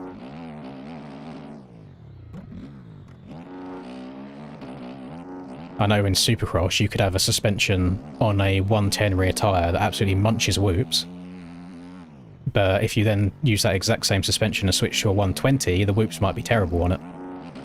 So I think there is quite a lot that goes into it. I don't know how true to life it is. I think there's still MX bike specific settings that work better. I'm glad to hear you're doing alright. I was ripping into Tanner last night. That, because he's still racing as well, but I saw he was doing 250 class. I was like, what on earth is he doing in 250s? And I think he might have had one of the stinkiest races of his entire existence, because I saw him getting lapped 5 minutes in dead last. So I think he might have had some issues. Boys, I think I have a feeling I probably should have stuck to Supercross tonight, because I'm starting to get all wonky and I was vibing on the soupy side of things. I might have to write off the GP practice until the weekend. Bonk. I'm pretty sure going around the outside in that split's probably the way forwards. I don't know why I keep going to the inside.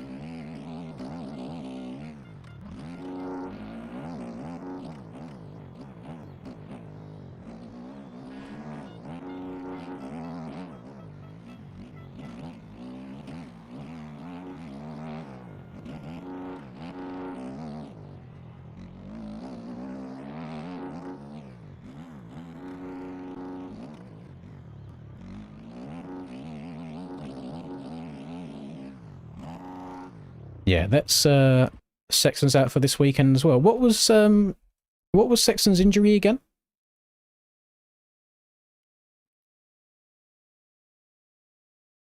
Right, Budlemon, you've got a little badge next to your name. What does that mean? This badge was earned by watching Revd TV's Stream Awards 2025. That's cool. See, that I'm such a Twitch newbie right now.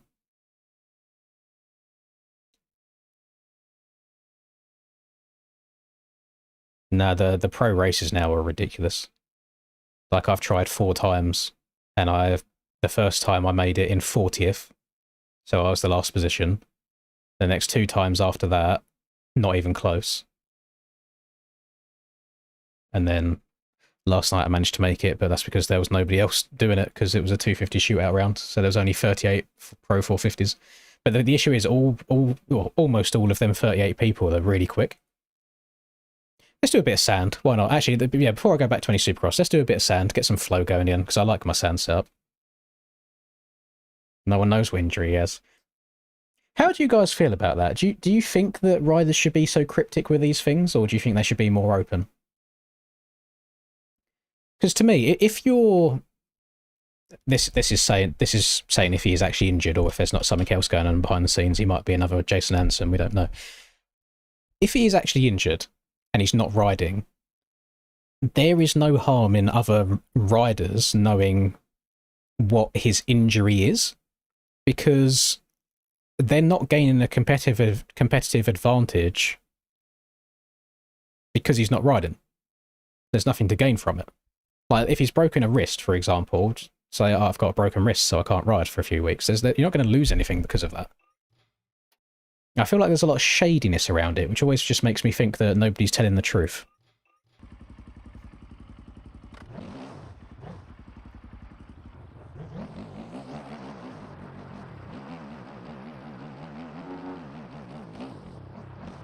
Right. Let's see if the sand goes any better for me.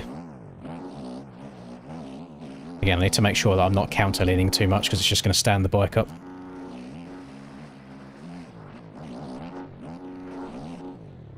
But we are on the goated sand setup, so anything that any mistakes I make here will be 100% user error.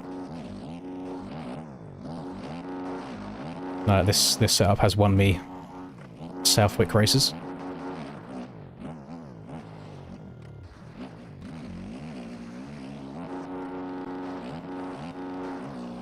But I do need to try and memorise the lines again.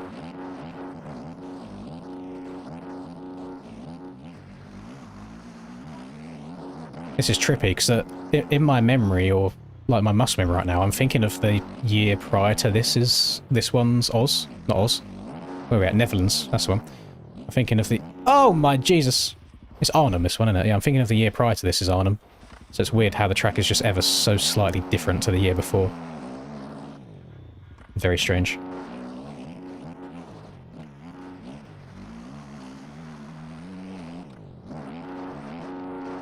Was it outside here, or was it jump to the inside? I think it was jump to the inside. Then it was row the outside up here.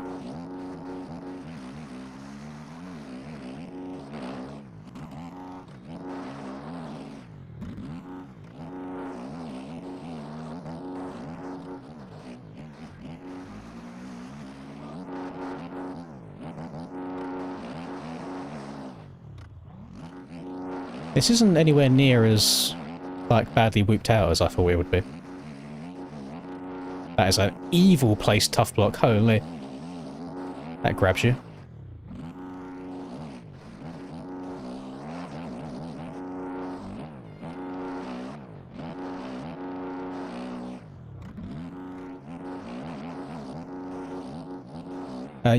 You know what's been whipping my ass since I tried making the comeback on the sim side of things, Brandon, is the RF Supercross whoops. Them things are evil. They are so difficult. I can get around an entire track fine, but then roll a dice and maybe get through the whoops 1 in every 5 laps.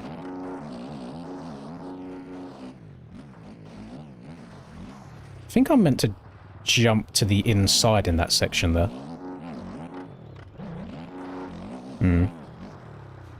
Test one of your Supercross setups? Probably not. Not even in a horrible way, it's just I do get a lot of people asking me to try this stuff out.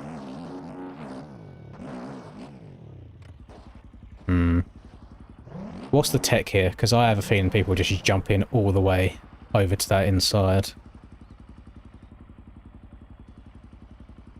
Unless you can get up this without taking off, or do you just triple the whole way to the far inside?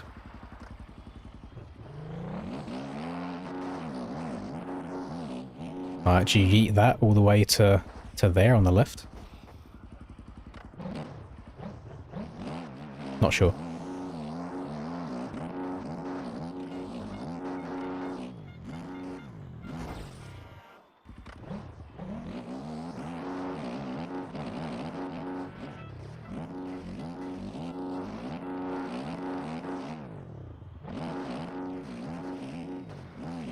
Oh, that outside there is much rougher than the prior years as well.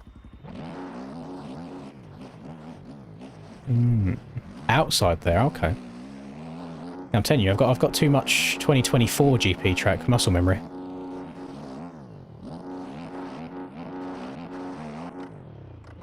I haven't given these ones enough love.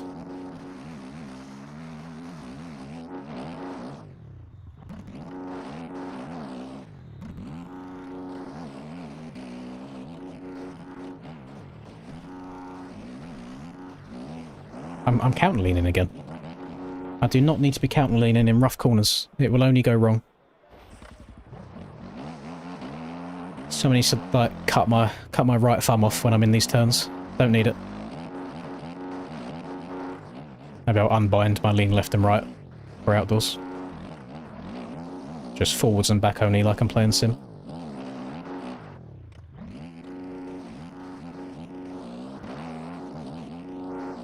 Oh my I'm live, it's fine.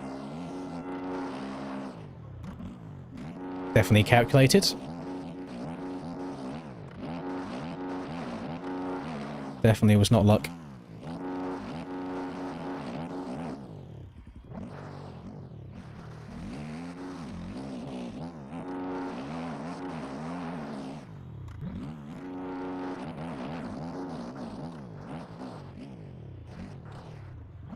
Yeah, that inside's arse. More outsides for me.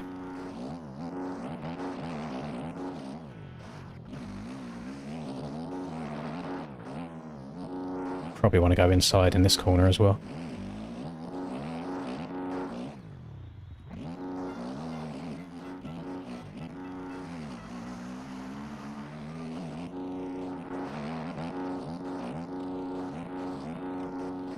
No, straight into the bell.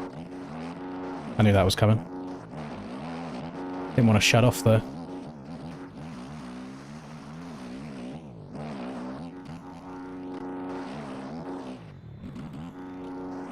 Sounds weird. When you get into a flow state, you're loving life, but as soon as you get a little bit wobbly, it's really hard to get back into it again.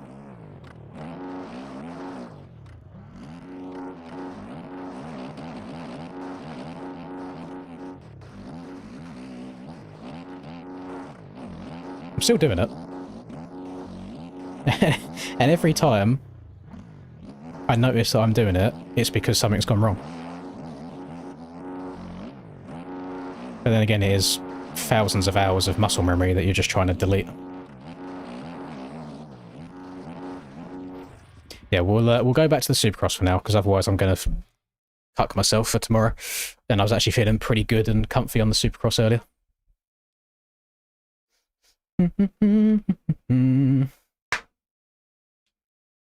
Yeah, I'm a big advocate of rolling the sticks, Guitar Hero, but I always have done, to be honest. There's people that are still fast that are stick tappers. You just have to have quite a stiff setup if you're tapping the stick rather than rolling it. Right, let's just do a couple of these again.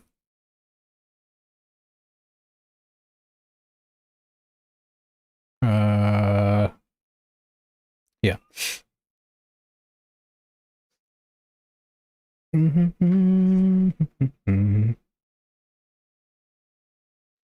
No, I don't think I'll end up doing any today, Rux. I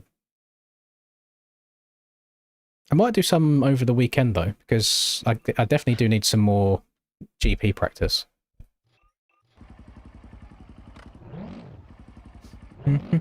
Revive motospodes. You might have to.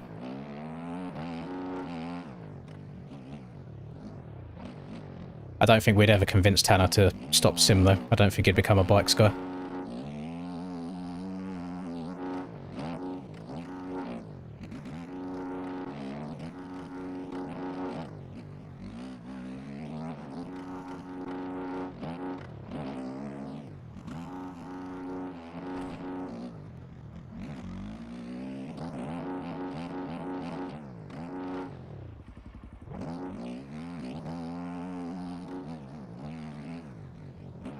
Oh, I was barking for half a lap there. Definitely setting it way harder than I should be.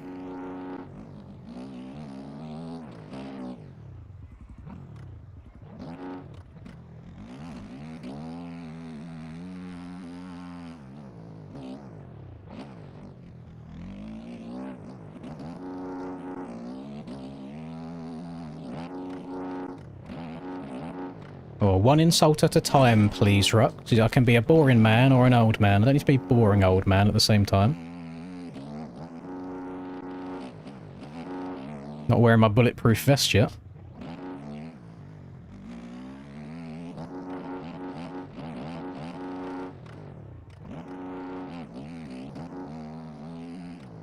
I think Tanner's just quite a competitive person, and I do think that Sim is still the better game for the comp side of things. Bikes is much more pick up and play / casual friendly.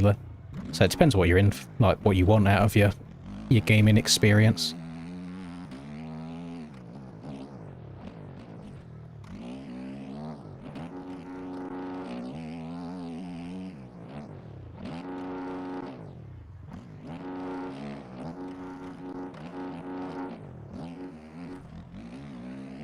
It's weird, I feel like I'm straight away again, I'm getting around the Supercross track fine. Which is very, very concerning for outdoors. May have jinxed myself. Yeah,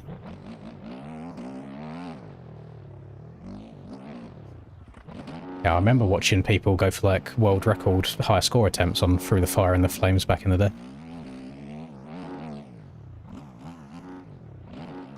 Not something I was ever able to play. What have I got on the track? I don't know.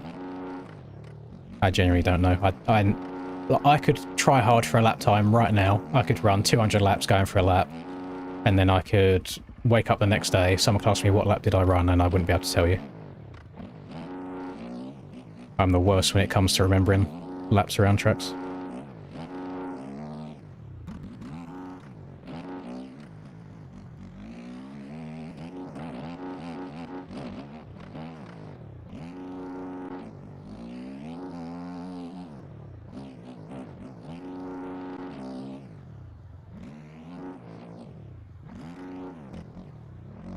Oh, that was a harsh front end snap there. I think I just hit it too hard.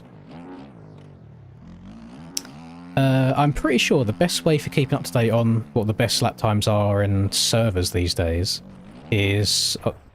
what is going on with my front end now? Is on the MXP Ranked website. Oh wait, I can... hang on, sorry, I misread what you're saying. I can do it in-game. Records.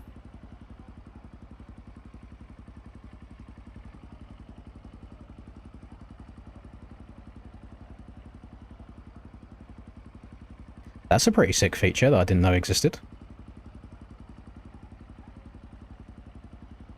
Let's go. I'm fastest on the CBR servers.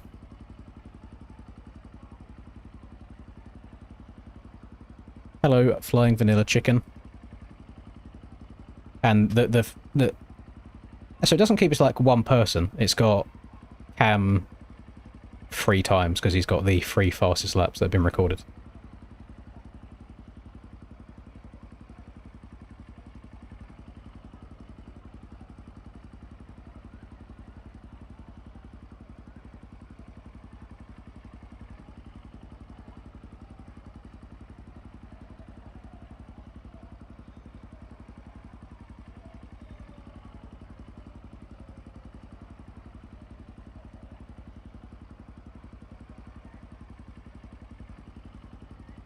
Okay.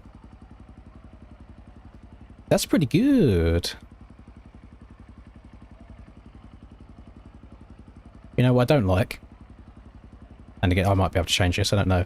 I don't like that it goes 1, 2, 3, 43, 44. Like, I wish I could see just, you know, just like the general top 10. Like, I know it's going here because I'm all the way down here.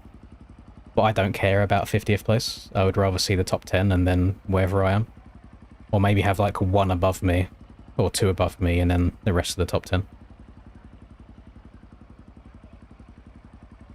That's cool though. Didn't know that existed.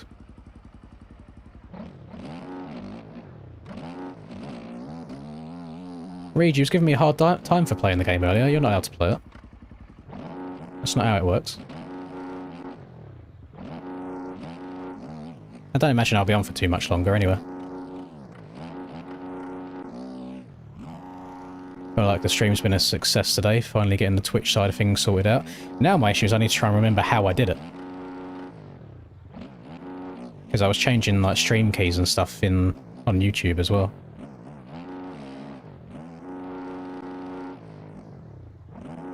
I'm good, thank you, sir. Hope you're good too.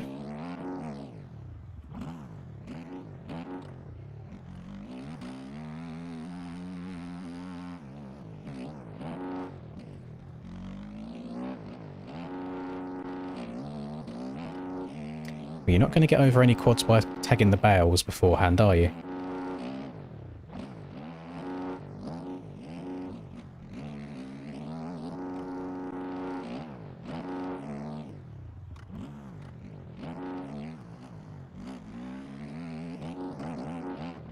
Do you know what makes me feel even better, or like not as bad, of being absolutely stomped by Cam every single week?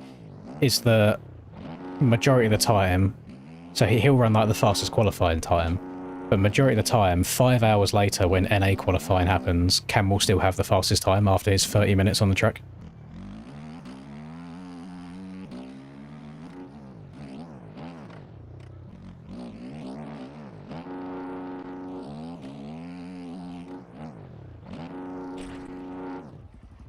That triple's very hard to time.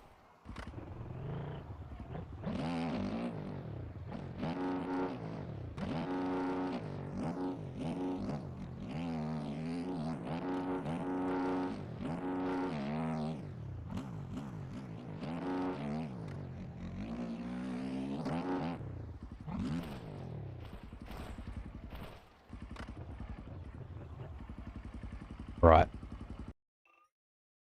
Let me see.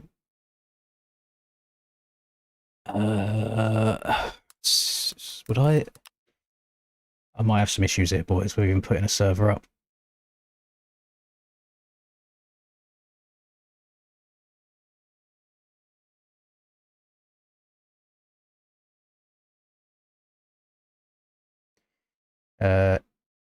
Issue 1. No idea what my login is. And it's logged me out.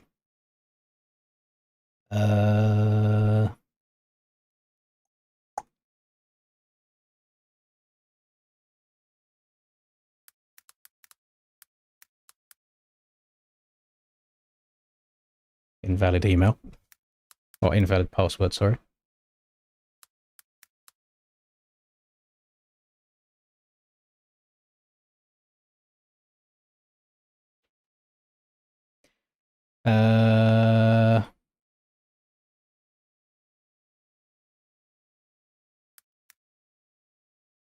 Yeah, no clue what my password is. So no, I can't put a server up.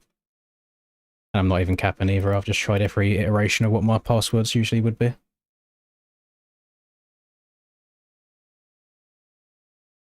I know the email address is right. Let me do a forgot your password.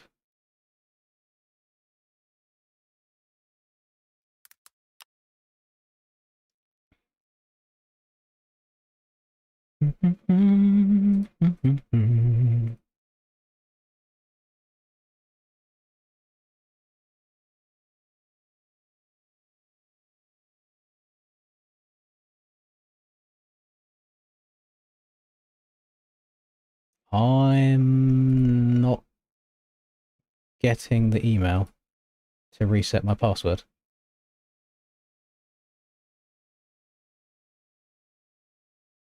Hmm.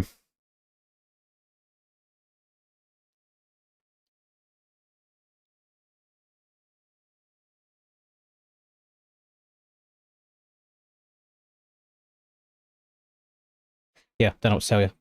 I'm not getting the email through to reset my password for the CBR website.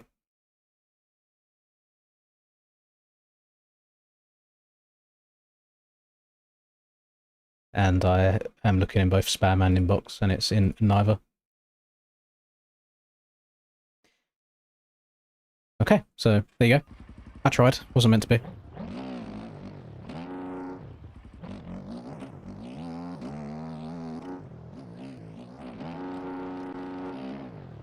We'll lock in for another 10 minutes or so. What's the time? It's just hit midnight for me. I started, when did I start? Started like 8:30. Generally might be time to get off, you know? Don't want to overdo it. I've got a stream to do tomorrow as well for the soupy. We've had a good time. Oh my holy rebound. Feel relatively smooth on soupy and following the ruts. We got the Twitch streams working at last. What a great time. What a great time to be on the Lynch channel. Yeah, I mean, you boys can organise a server amongst yourself. That's fine by me. Yeah, I'm going to disappear. It's midnight. I still need to go to the gym tonight, which is going to take me at least another, like, 2.5 hours anyway. So I probably won't be going to bed until maybe, like, 3 after I get home and showered. So it's going to be a long night anyway. I'm just trying to throw every excuse out there that I can do. But listen, I'll be back again tomorrow night for some Supercross gaming, so hope to see all of you there. And yeah, we'll try and get the dual stream going again tomorrow, if anybody, again, still prefers watching it on the Twitch side of things. Thank you for everybody that dropped a follow and a sub on Twitch today. It's very, very much appreciated. Hopefully that sub won't actually go to waste this time, and we'll keep it going. There'll probably be a very awkward outro now, because I have no clue how to end the Twitch stream. I don't know if it just stops straight away or whatever. But yeah, thank you everybody. And good night. See you tomorrow.